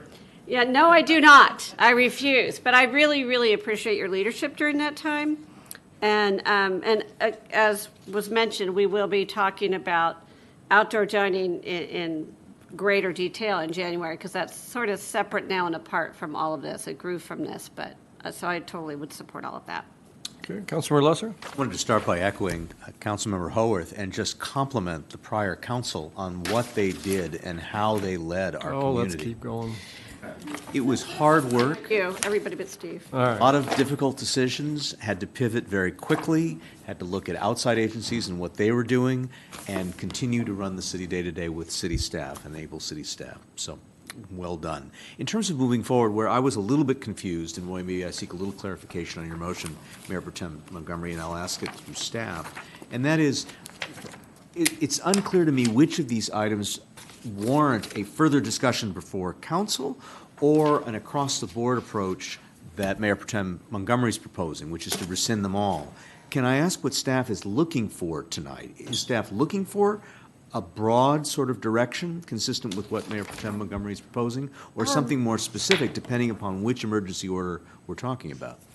So I think what Mayor Pro Tem was trying to do, and correct me if I'm misunderstanding, I think you want to end the local emergency.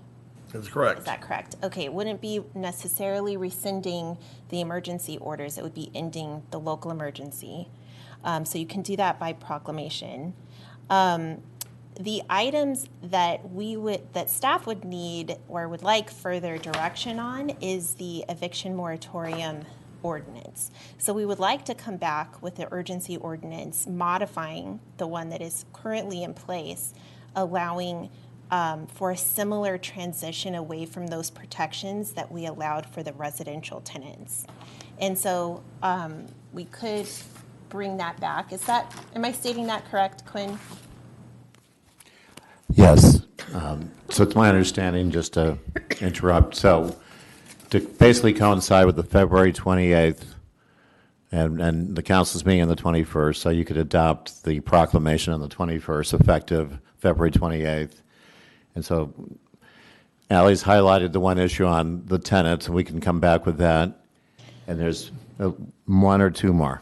Yes, and so the second one that actually is not tied to the end of the local emergency is our employee vaccination policy. And so that one never included a sunset clause. So if you are ending the local emergency, it's your prerogative if you would also like to end the employee vaccination policy.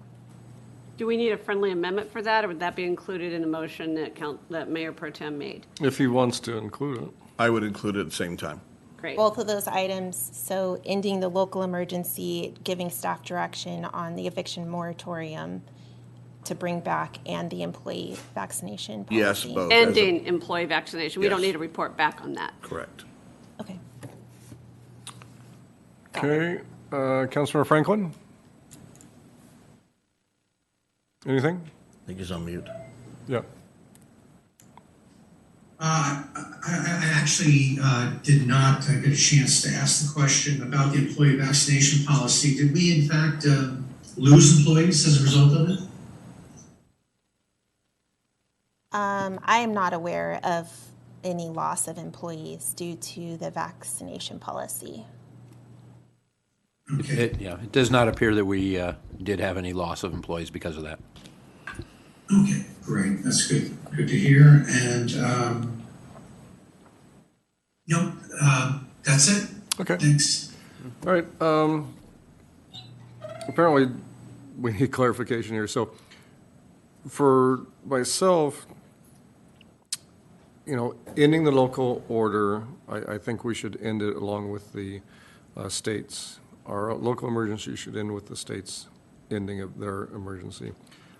Because, and going back to 2020 and all the things that were done, when is the emergency not an emergency anymore? When we're 3 years into it. We're living with it. The pandemic is becoming endemic. We know it's going to continue. We've made arrangements for that. Everyone's lives have adjusted around it. But as Mayor Pro Tem Montgomery said, it can't go on forever. Just like our parking, it is great that we threw out a lot of stuff out there. We kept businesses going. We kept people going. We did all we could, but they need to go. So ending the emergency order to coincide with the state's ending of their emergency order and rescinding those items at the same time are what I would be looking for. Is that what the motion is? Yes, sir. That's, make it clear. It's my fault. I didn't No, find I that just clearly. want to make sure. Good, that's Okay, what I and thought. so Yep. your understanding is a second. Yep. So everyone's understanding of that. Okay, then I'm ready to go forward then. And We have just a, one more clarification. oh boy, yes. That's what we thought. So we may be coming back with the ordinance on evictions, and the outdoor dining will be discussed at the next city council meeting. So that's a different category. But it's still rescinded. But it discussed in terms of what, though? Permanent in terms of extending, because if we're now saying that we're going to, in the emergency, and rescind the local ordinances and things that we put in place, where does that come into play if the motion is being made now to Yes. coincide with the states? So as I understand the motion, if nothing else is done on outdoor dining, it will be done 10 days after February 28th. Okay, so otherwise the discussion. Yes, in that the could future- change things, but for now, this motion means that it's done 10 days after February 28th. Okay, so everyone's on notice. All right. And can I say one thing before you take the vote? Yeah. Hey, everybody at home, and those of you here, this will never happen without the staff you see here, our city attorney, our PD and fire. We all got there as a team. There wasn't one winner that did it all by themselves. Our whole team did it, and all of them made it happen. So make sure everybody understands that. It was a complete team effort from staff and council all together. It made this all work. Nancy Hersman told me she did it by herself. Yeah. No, she didn't say that. I'm kidding. Well said. All right, let's, well said. Can we have a voting screen, please? I see. Or no, we're going to do Councilmember Franklin. Your hand's up. You're on mute, Councilmember Franklin. Aloha. So just another comment on this. It would really help to get like some hard data, if it's at all possible, to see the impact of what we would be doing when we have the further discussions. Like impact of maybe do a poll of the the restaurants that have outdoor dining. Maybe do a poll of landlords and tenants to see who's in. I feel like I'm kind of driving blind here a little bit without really knowing good data or any data. The business loan program as well. What's the data that you're asking for, though? Whether people, I mean, we know whether people like things or not, but what data are you besides that? Well, so for example, are landlords intending to evict? Well, they're not going to tell us. They're not going to tell us that they're going to intend to evict. Well, no, I understand that, but I mean, we really don't have a good sense of the impact of this. The same thing with the restaurants. I mean, I hear that a lot of people still don't want to eat inside because they're concerned about COVID, whether there's an emergency order or not. So either it's just, let's request that people write in, just something to sort of get an idea of the depth of what and the scope of what we're going to be deciding. Well, I mean, I'm sure the downtown association is going to make sure that people write in, but Okay. I just want to know, because we're asking staff to do work here. Right. that, they're not going to take a poll of who likes outdoor dining and who doesn't, and who is comfortable eating inside. That's really not for them to do, I don't see. So I guess then what I'm saying is to the people that are hearing this is let your situations be known to council. Councilmember Haworth? Yeah, and I mean, I'm a representative to the Downtown Business and Professional Association. I will, I would share with them that this meeting's coming up in January. I'm sure they're aware of it regardless, but, we do need to let people know. I'm sure we will get a lot of input on this, though. We've never lacked input on it. No. Okay, can we have a vote, please? Councilmember Lesser? Aye. Mayor Pro Tem Montgomery? Yes. Councilmember Haworth? Yep. Mayor Napolitano? Yes. Councilmember Franklin? Yes. Motion passes 5-0.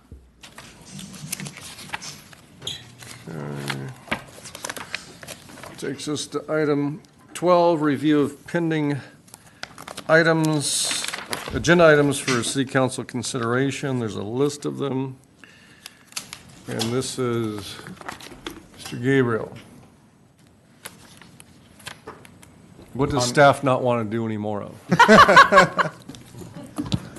We do not have that prerogative. Honorable Mayor Napolitano, members of the City Council, George Gabriel, Assistant to the City Manager. So just some very brief background. I know we want to get to the decision point on this. But in essence, following a City Council reorganization, staff typically brings items to the City Council they may want to reprioritize or deprioritize at their discretion. And so today, we're looking for direction from the City Council to basically discontinue undertaking work towards these 6 items that are listed in the report, or to come back at a future meeting with a more comprehensive report. So staff is prepared to provide a preliminary report on each item at the City Council's discretion, or I can do it in advance. I think I'll actually plan on doing it in advance on some of these items. And so there's 6 items.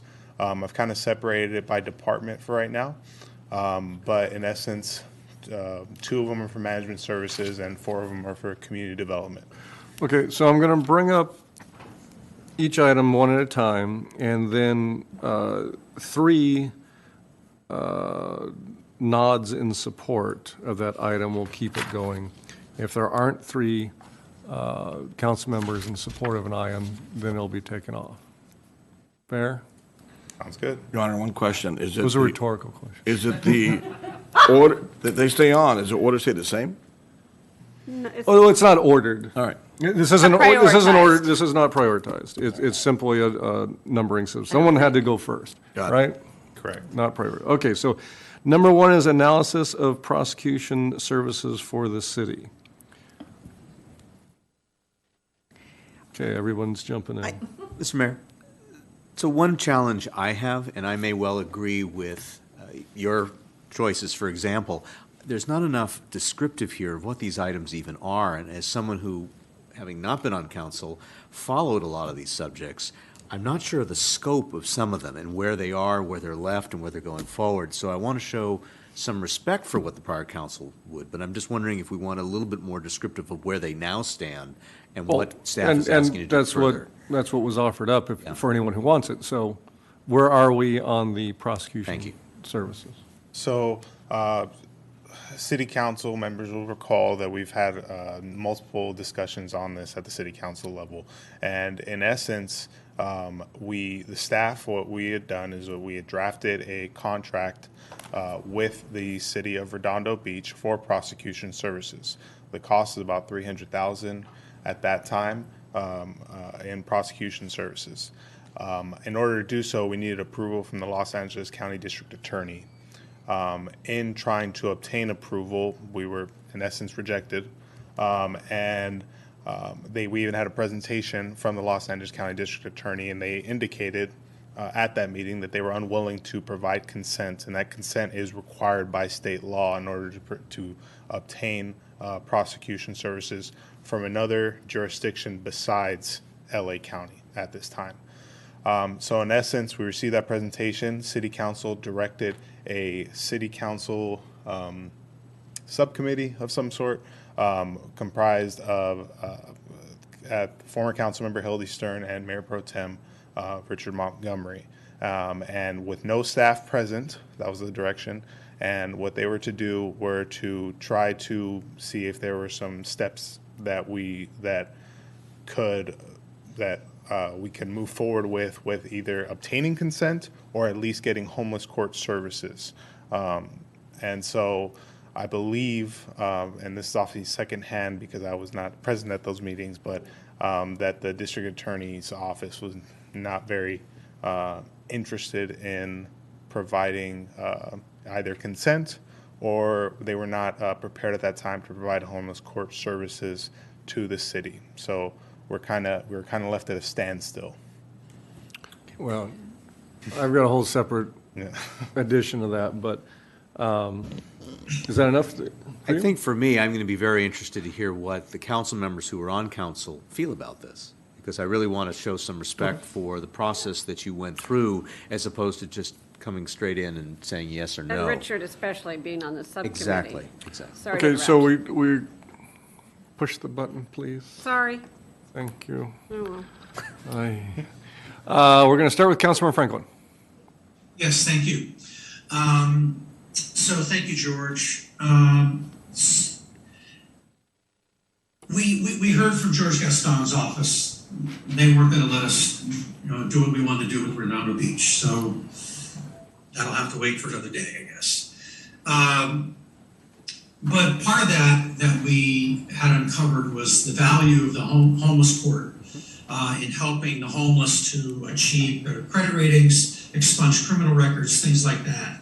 And I seem to remember that the county, I believe it was through Supervisor Mitchell's office, was creating or had plans to create in a short amount of time a homeless court by the county. Have you heard anything about that in the past 4, 5, 6, 7, 8 months, whether or not that's coming to fruition? So homeless courts are coming to fruition. I have to preface it, and what this was motivated by was a bill in the state legislature in the last cycle called care courts. And so these care courts, it was approved by the legislature, signed by the governor. We actually received a presentation on the care courts from the governor's office to see how will this progress. The care courts model is being moved forward in 2 tranches. And so the Southern California or LA County region is going to be in the second tranche. So I think we're still some ways away from developing and executing that model, to be honest. And there are some criteria that were explained that I don't know the efficacy of getting Manhattan Beach cases being heard in an effective manner. There's more details that need to be figured out, but to answer your question, it is coming. But I think we're still a ways away and at least a year away from the care courts model coming to the city of Manhattan Beach. And George, is the care court for mental illness and not being able to take care of oneself? Or is this, we've seen with the homeless court in Redondo Beach that, they actually are helping individuals into, sustainable lifestyles, sustainable, housing, and then also, getting a job and things like that. Is that what the care court is versus just mental? Yeah, the care court's model, the care court is modeled after Redondo Beach, as well as some other courts. I believe one was in San Diego, and I think another one in Long Beach as well. And so it's modeled in the same way. The criteria is probably different. Obviously, those criteria are still being figured out by the state in terms of how it's going to be effective. But that being said, I imagine it to operate in a similar manner, but obviously there's nuances that there will be differences between what Redondo Beach is doing and what the state will be doing. Well, let me ask you, let's try and focus this on the prosecution services. I know that in our minds we tied it to homeless court in Redondo Beach, but the threshold was always to get the prosecution services first. So the issue still to discuss right now is whether or not we want to continue this prosecution services having already been turned down multiple times by the DA's office.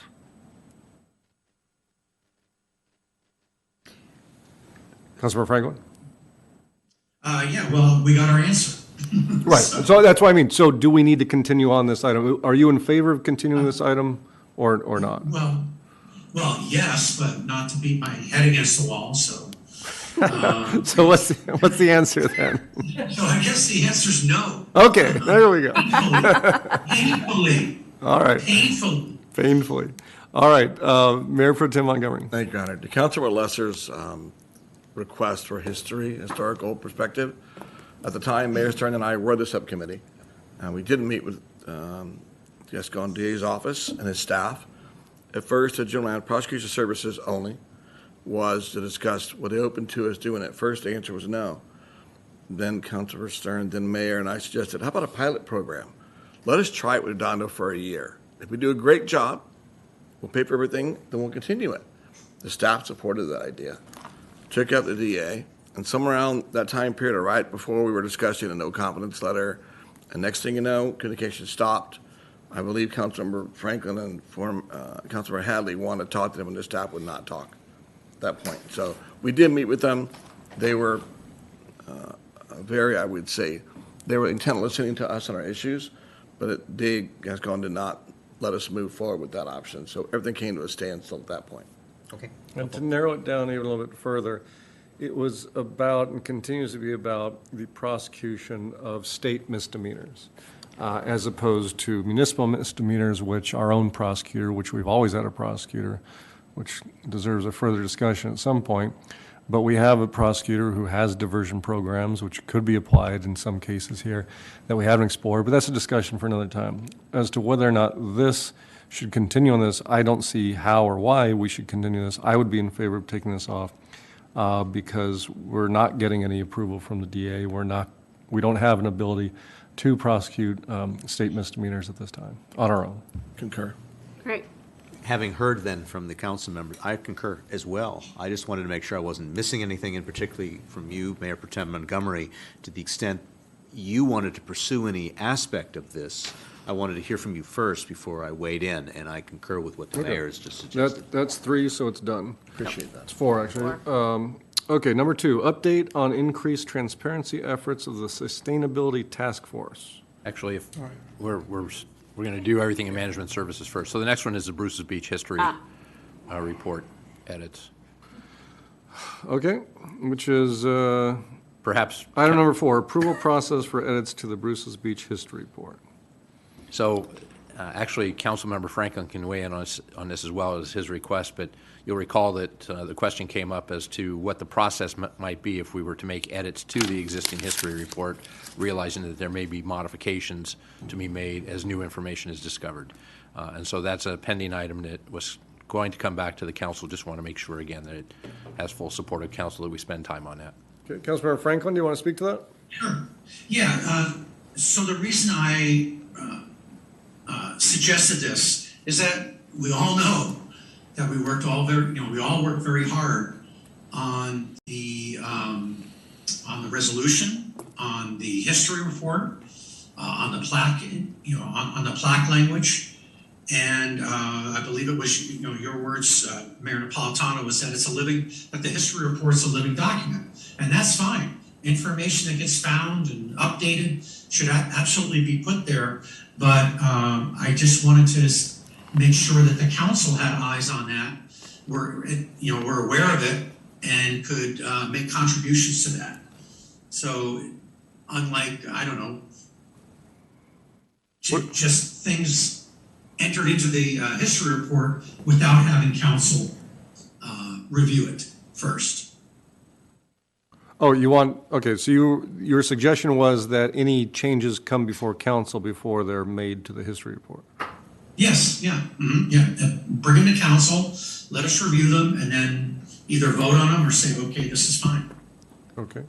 All right, Councilor Haworth? Yeah, thank you. I don't think we need staff, though, to spend time creating a process and a report for this. I think like anything else, things come to us, whether it's art in a public space or, changing signage somewhere.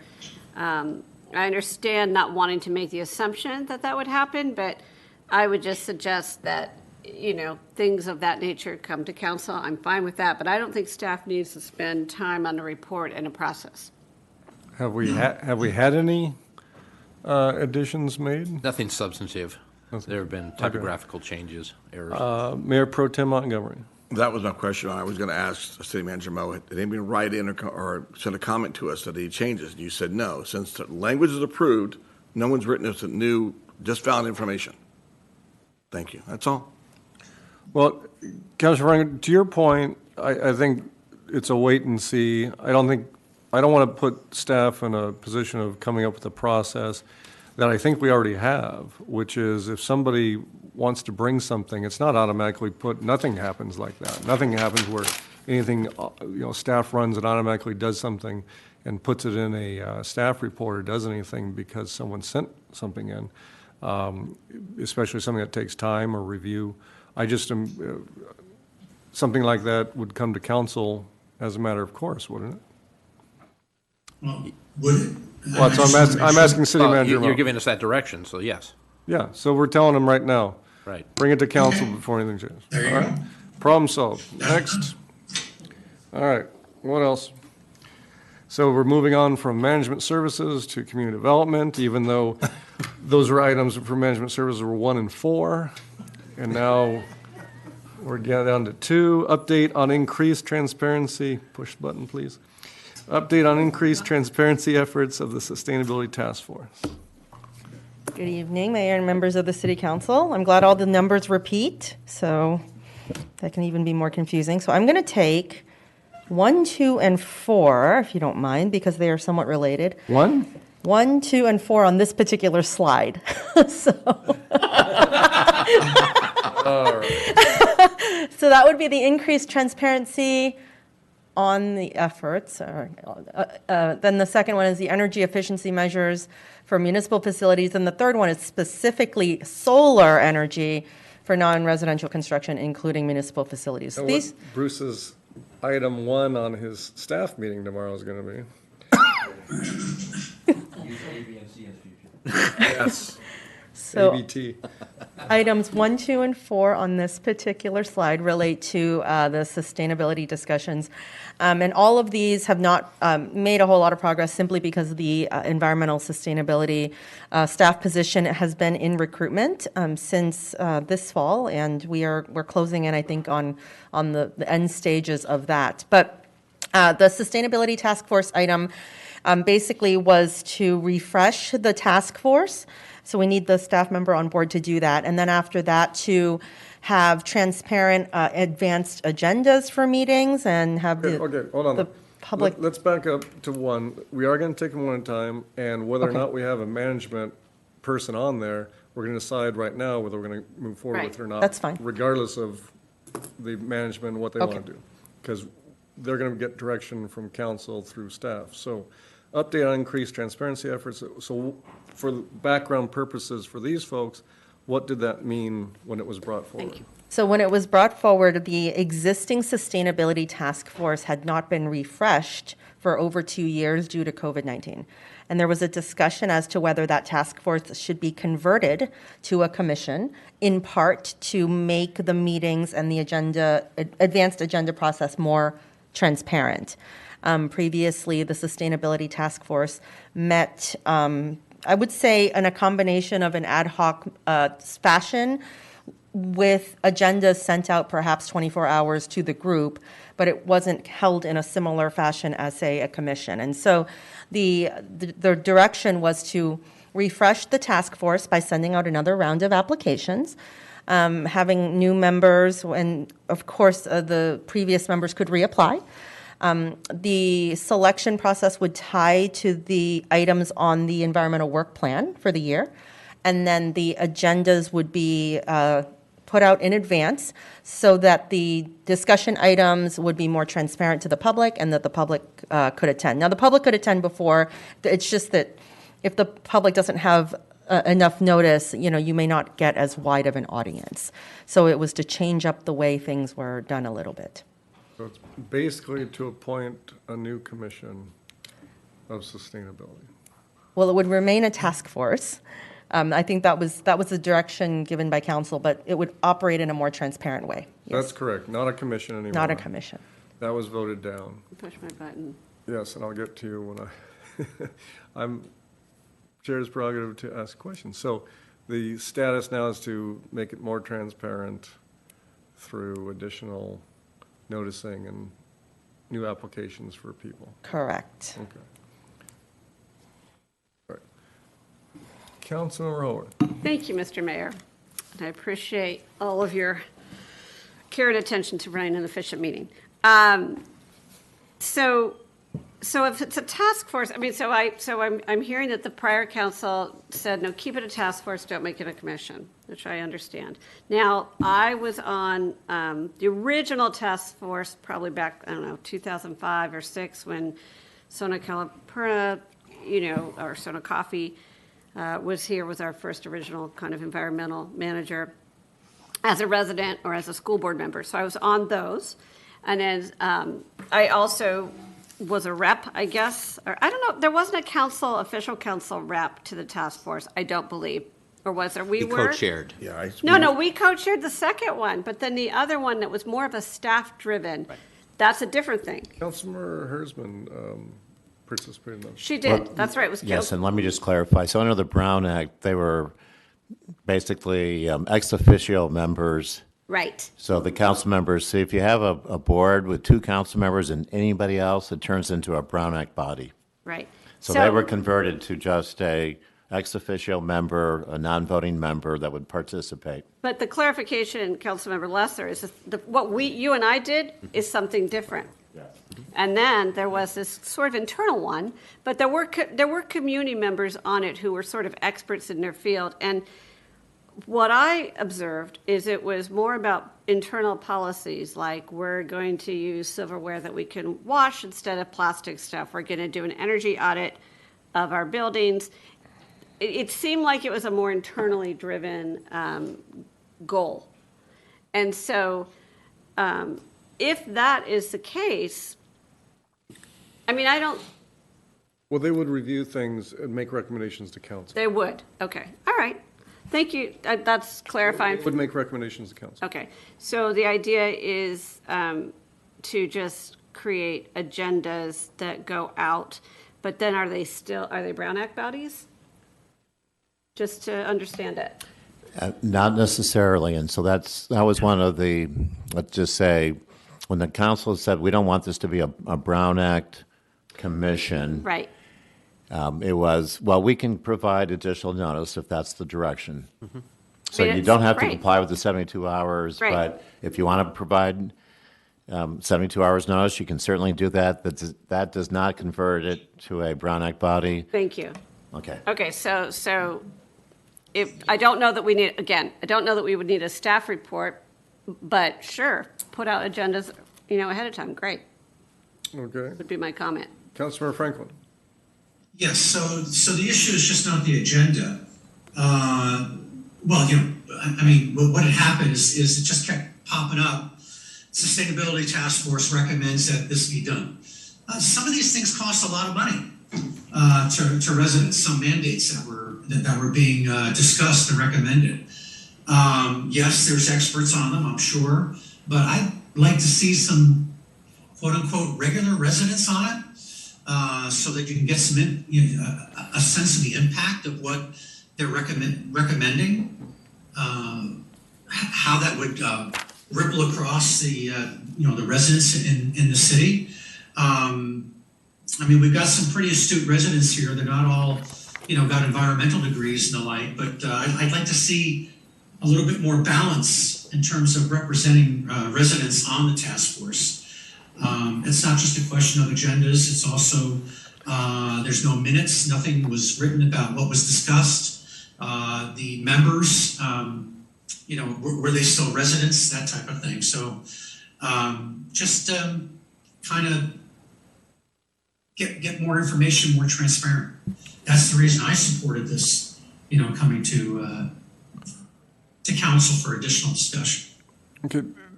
clarification on the residency requirement. Are they all required to be residents? I thought that was clarified before. Yes, Mayor, yeah. Yes, everybody was required to either be a resident or have a business in the city, so it was open to business owners within the city.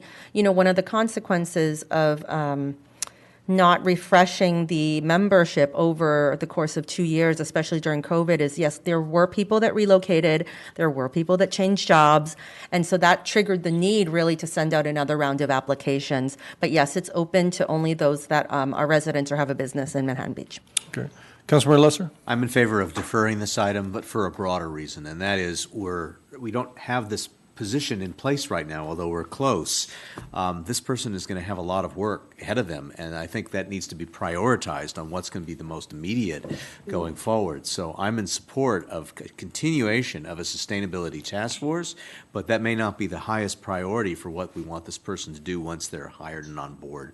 And Director Tai, did you have a rough estimate of when this person, presuming this person does go forward and on board, when that person would join the city team? Thank you for that question. We're still in the selection process, so we don't have a set individual yet, but we're hoping the first month or two of next year things will be settled. All the more reason to defer this item. Yeah. Okay. Councilmember Haworth, is that old?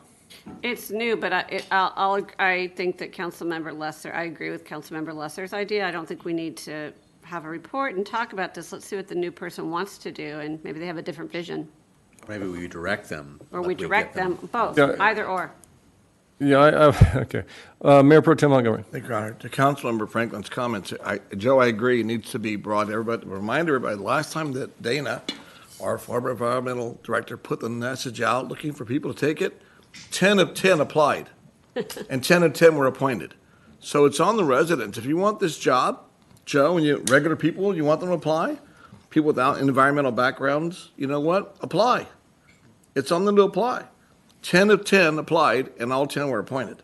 So that's not, we're selecting people. They decided to join. So get the news out. That's part of our job. Put the news out and say, you want to be on the committee? Apply. That's it, Your Honor. Okay, I would also say that, in terms of recommendations, minutes, things like that, things that cost money to the residents, that's why it comes to us, and that's why we vote on it, because we make those decisions in the end. These are just recommendations they make like any other commission. So I'm comfortable in our position that, they can make whatever recommendation they want. Doesn't necessarily mean it's going to happen.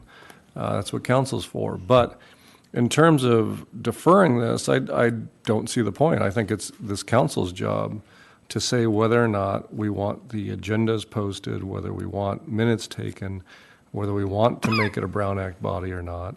And I really honestly don't care what the incoming person thinks about that. I think it's a matter for us to be transparent with folks, and as far as the process goes. And, if you ask me, I'm not really looking myself to replace that position as much as I am to split the duties between community development and public works and have the sustainability task force act as a working group that advises and provides input to the staff, the respective staffs on that. I know it's a neat thing to say we have a sustainability task force manager or sustainability manager, but I don't think that's anything to that position that can't be done by the respective departments that really do the work in that anyway, which again, I would say is public works and community development and implementing those things. But, not seeing support for that, I think that we should discuss whether or not how we want this to be treated, and the person who takes that position is going to have to follow that process and ensure that it happens. Councilmember Haworth. Just to perhaps tie a bow. It's the season after all. So instead of deferring it, you're saying, no, we don't need this to be an item because we will, we'll make the decision when the time comes. I would defer it I would give it back to staff to come up with an outline of increased transparency for this body, and keeping in mind Mayor Pro Tem Montgomery's point about applications, I don't think it's we can lament the lack of applicants when it's up to people to do it, and it was advertised before. So to me, it's more of a process. What is the process for this group? And I think staff can bring that back. I don't think we need to wait to hire the sustainability manager to do that. So, I'm sorry, can I? Go ahead. So just, again, the direction is not to defer it and to just provide us with some recommendations of how it could work. And so we are going to bring it, so your recommendation would be to bring it back, and I'm fine with that. You're also, Just great. on how it works and making it more open. Pretty simple. And transparent. And I also just want to agree with what you said about, as most of our even commissions, I mean, their recommendations, we will represent the people, right? And it's so, when I hear a broad, swath of the public, it's, we represent them. That's our job. Councilor Lesser. I wanted to factor in here what we heard earlier this evening, and that is community development is down staff, and that was what went into my thought about deferring this particular issue, but I'm receptive to exactly what you're recommending. My concern was just an hour of the day and capacity of staff question. Pretty sure management services could do this. Okay. I am. It's not that hard. What's on the closed session agenda tonight? I took it off. Oh, okay. I guess we're not going to. Okay. Anyway, direction would be for staff to come up with this or come back and tell us why you can't. Good enough? I second that. All right. All right. So that takes us to energy efficiency measures for municipal facilities.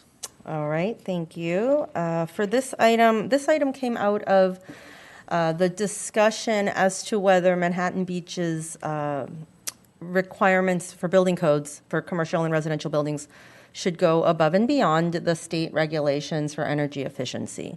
So should it exceed the state's regulations? So this discussion came up October of 2021, and the direction was that at that time that the city should not exceed the state's regulations for commercial or residential.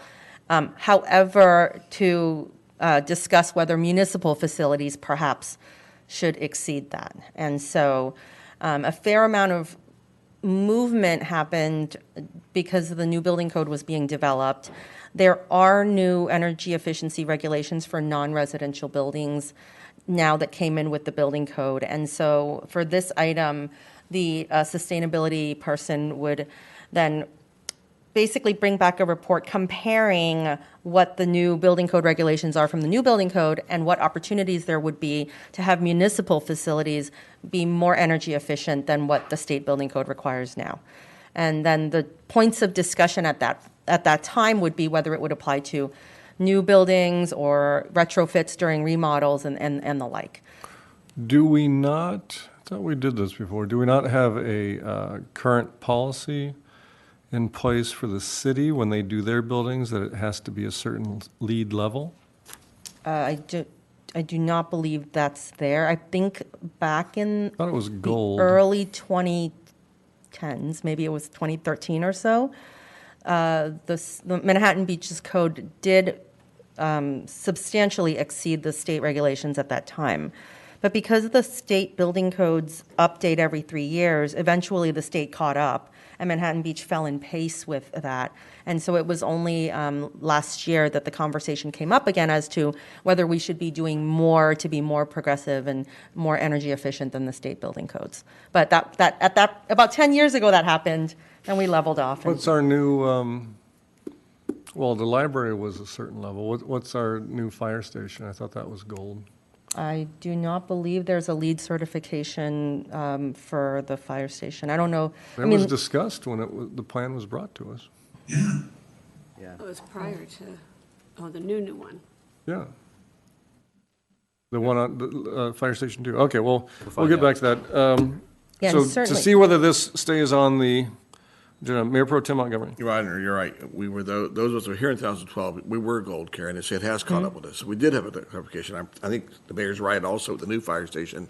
The architect was right where you were, telling us it would meet X certification, whether it was gold, platinum, whatever, diamond, I don't know what it was. But Platinum. he didn't mention that. You can find that out later. But this is a key point for us because I don't know, and the city manager and the mayor may know, the only thing I can think of is it would apply to renovations/remodels. Assume Jocelyn's still doing this 5 years from now, termites are holding hands. But other than that, I can't think of a new building we're looking at building. So really we're looking at remodels/renovations. Senior. And senior Scout House. But that's going to be a new design with Louis tomorrow. It would be meet the gold, silver, platinum, whatever it's going to be guidelines. I know we didn't fall backwards. We set the bar back, then the state has caught up behind us. Whether the new gold standard is platinum, whatever it's going to be, we can look at that.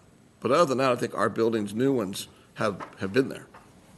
And just to add to that a little bit, it is very possible that a building's energy efficiency rating and features could be equivalent to LEED, and it's not certified. Correct. Right? And so just because it doesn't have a label on it doesn't necessarily mean that it's not equivalent. So you can be LEED equivalent, that's a thing. You just don't get the plaque in the front of your building. Pay the cottage industry, the environmental industrial complex. Councilmember Lesser. I'm in support of keeping this item on the agenda for staff to work on. Okay, that's one. Two. Three. All right. Three. Count to three. Councilmember Franklin, any input on this? We already have 3 votes to keep it on. Oh, yeah. I mean, I think the city should just be just like our residents. Okay. They should make a determination on energy efficiency based upon, their needs, the budget, everything like that. So we should behave just like a resident and, have a budget and, figure out a way to, to meet those guidelines. All right, so my 5, your 3, guidelines for overhead string lights. Oh, wait, can I do number 4 first, since it's more related to the 2 you just talked about, Who's please? on first? Now you want to take that out of order? It's out of 3 orders now. All right, discussion. So this, Potentially requiring solar voltaic energy for new non-residential construction, including municipal facilities. thank you. So this conversation, I believe, came out of a work plan discussion item, and it's actually more focused on solar energy than it is, and solar energy on municipal facilities. It came out of a work plan discussion. And again, whenever we have the staff position available, they would then work in tandem with Public Works to determine the feasibility of including solar panels on future municipal facilities. And again, the policy discussion would be whether it's during new construction or remodels, and that's all a policy decision. All right, I'm fine with keeping this on until the Sustainability Task Force reviews it and tells us. All right, one question. Mayor Pro Tem Hey, Montgomery. Director Ty, do you remember, does the Skechers new buildings on PCH have a requirement, or did it on their own?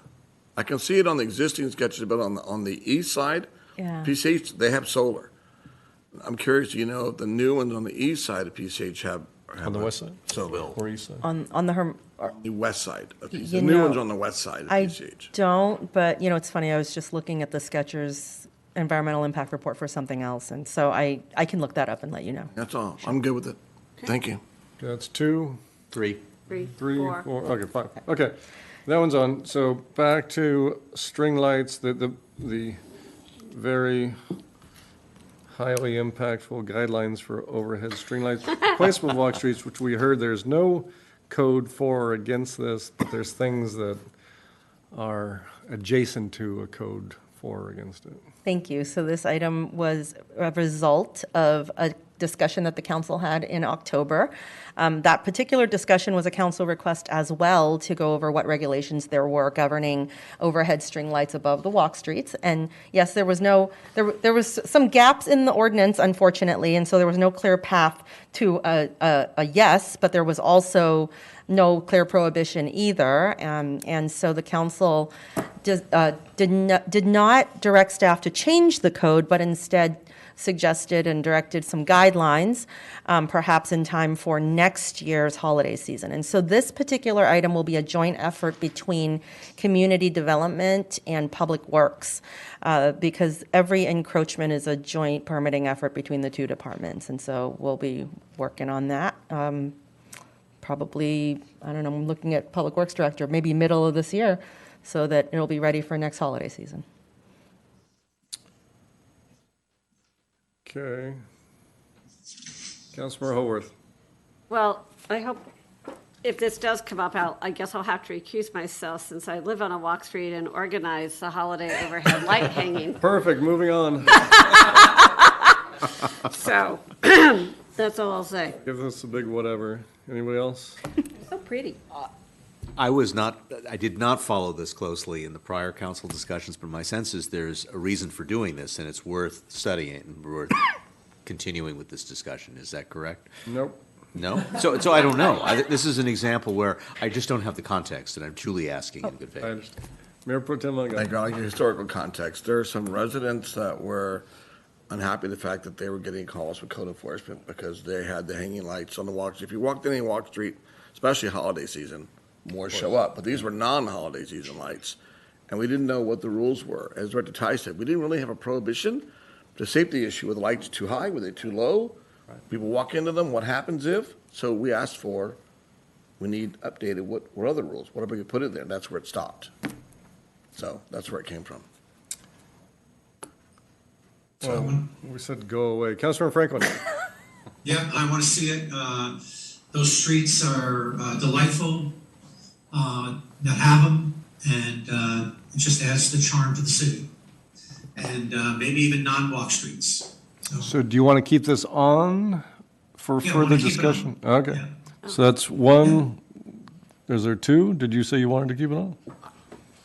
I'm really looking to the council members who were part of the original conversation. You want to keep you it want on to deny the let lights across the walk street?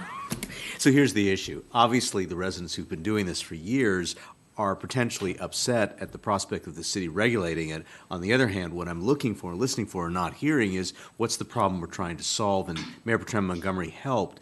If having some rules might be helpful to city staff in trying to navigate, that's what I want to know. The issue was that they did receive some complaints because it blocks some views down the street. So they have received some complaints, and so the question wasn't whether staff likes it or not, whether they can enforce it or not. There is no rule against the lights themselves, but there are rules regarding how high a structure or support structure can be in the front I'd like yard. the lights to continue, but it sounds to me like having some ground rules might be helpful, or light rules, as the case may be. So I'm happy. All right, there's three. Oh, boy. Okay. Send your emails along with the outdoor dining to Councilmember Lesser. Wait. All right. Okay. That takes care of that. Bah humbug, yo. Go ahead, how you put 20 minutes for that item. Okay. Moving on, because we have if anyone at home is playing along with us and doing their bingo game, we are pushing along because we have a closed session after this.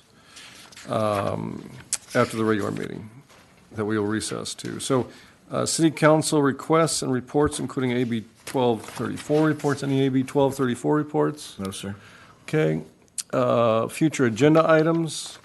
Anyone have future agenda items? Okay, seeing none. We're just getting started. Yeah, we just went through some. Councilor Franklin, did you have any? I know. Okay, just making sure. Yep. City manager report. Nothing tonight, thank you, except happy holidays to everybody. Thank you, and you as well. City attorney report. Ditto. All right, ditto as well. P is informational items. You see the agenda forecast and commission minutes. With that, we're going to recess to close session with our city attorney giving the overview. Thank you, Mayor. Pursuant to Government Code Section 549, 56.9 D1, 549, 56.9D to E5, and 54957. The City Council will now go into closed session to discuss the items identified on the agenda. Mr. Mayor, Councilor Owen? between, will we have like a 5-minute break between, start to talk in there? Okay. Killing We need me. to talk about that here? I'm just trying to be really official and transparent. I so want to be transparent. Thank you. Except for the Sustainability Task Force.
Your life, Mr. Mayor. I know, I have my coat on now. Okay, we're back to open session after closed session, and our city attorney has an announcement. Yeah, that's for the adjournment. Okay, so the city council went into closed session to discuss the items identified on the agenda by a 4-to-1 vote with Mayor Napolitano voting no. The city council gave direction to the city attorney with respect to the litigation and gave direction to the city attorney with respect to the city manager. Okay. There was no other reportable action taken. Thank you, and so we are going to adjourn to January 9th at 6 p.m. What's happening January 9th? I thought we canceled that. No. Where is it? We might. Here. Anyway, all right, so we're adjourned to January 9th, 6 p.m. All right, Thank you, Mr. Mayor. everybody, Merry Christmas. Happy holidays. happy holidays and Happy New Year. Hanukkah, happy.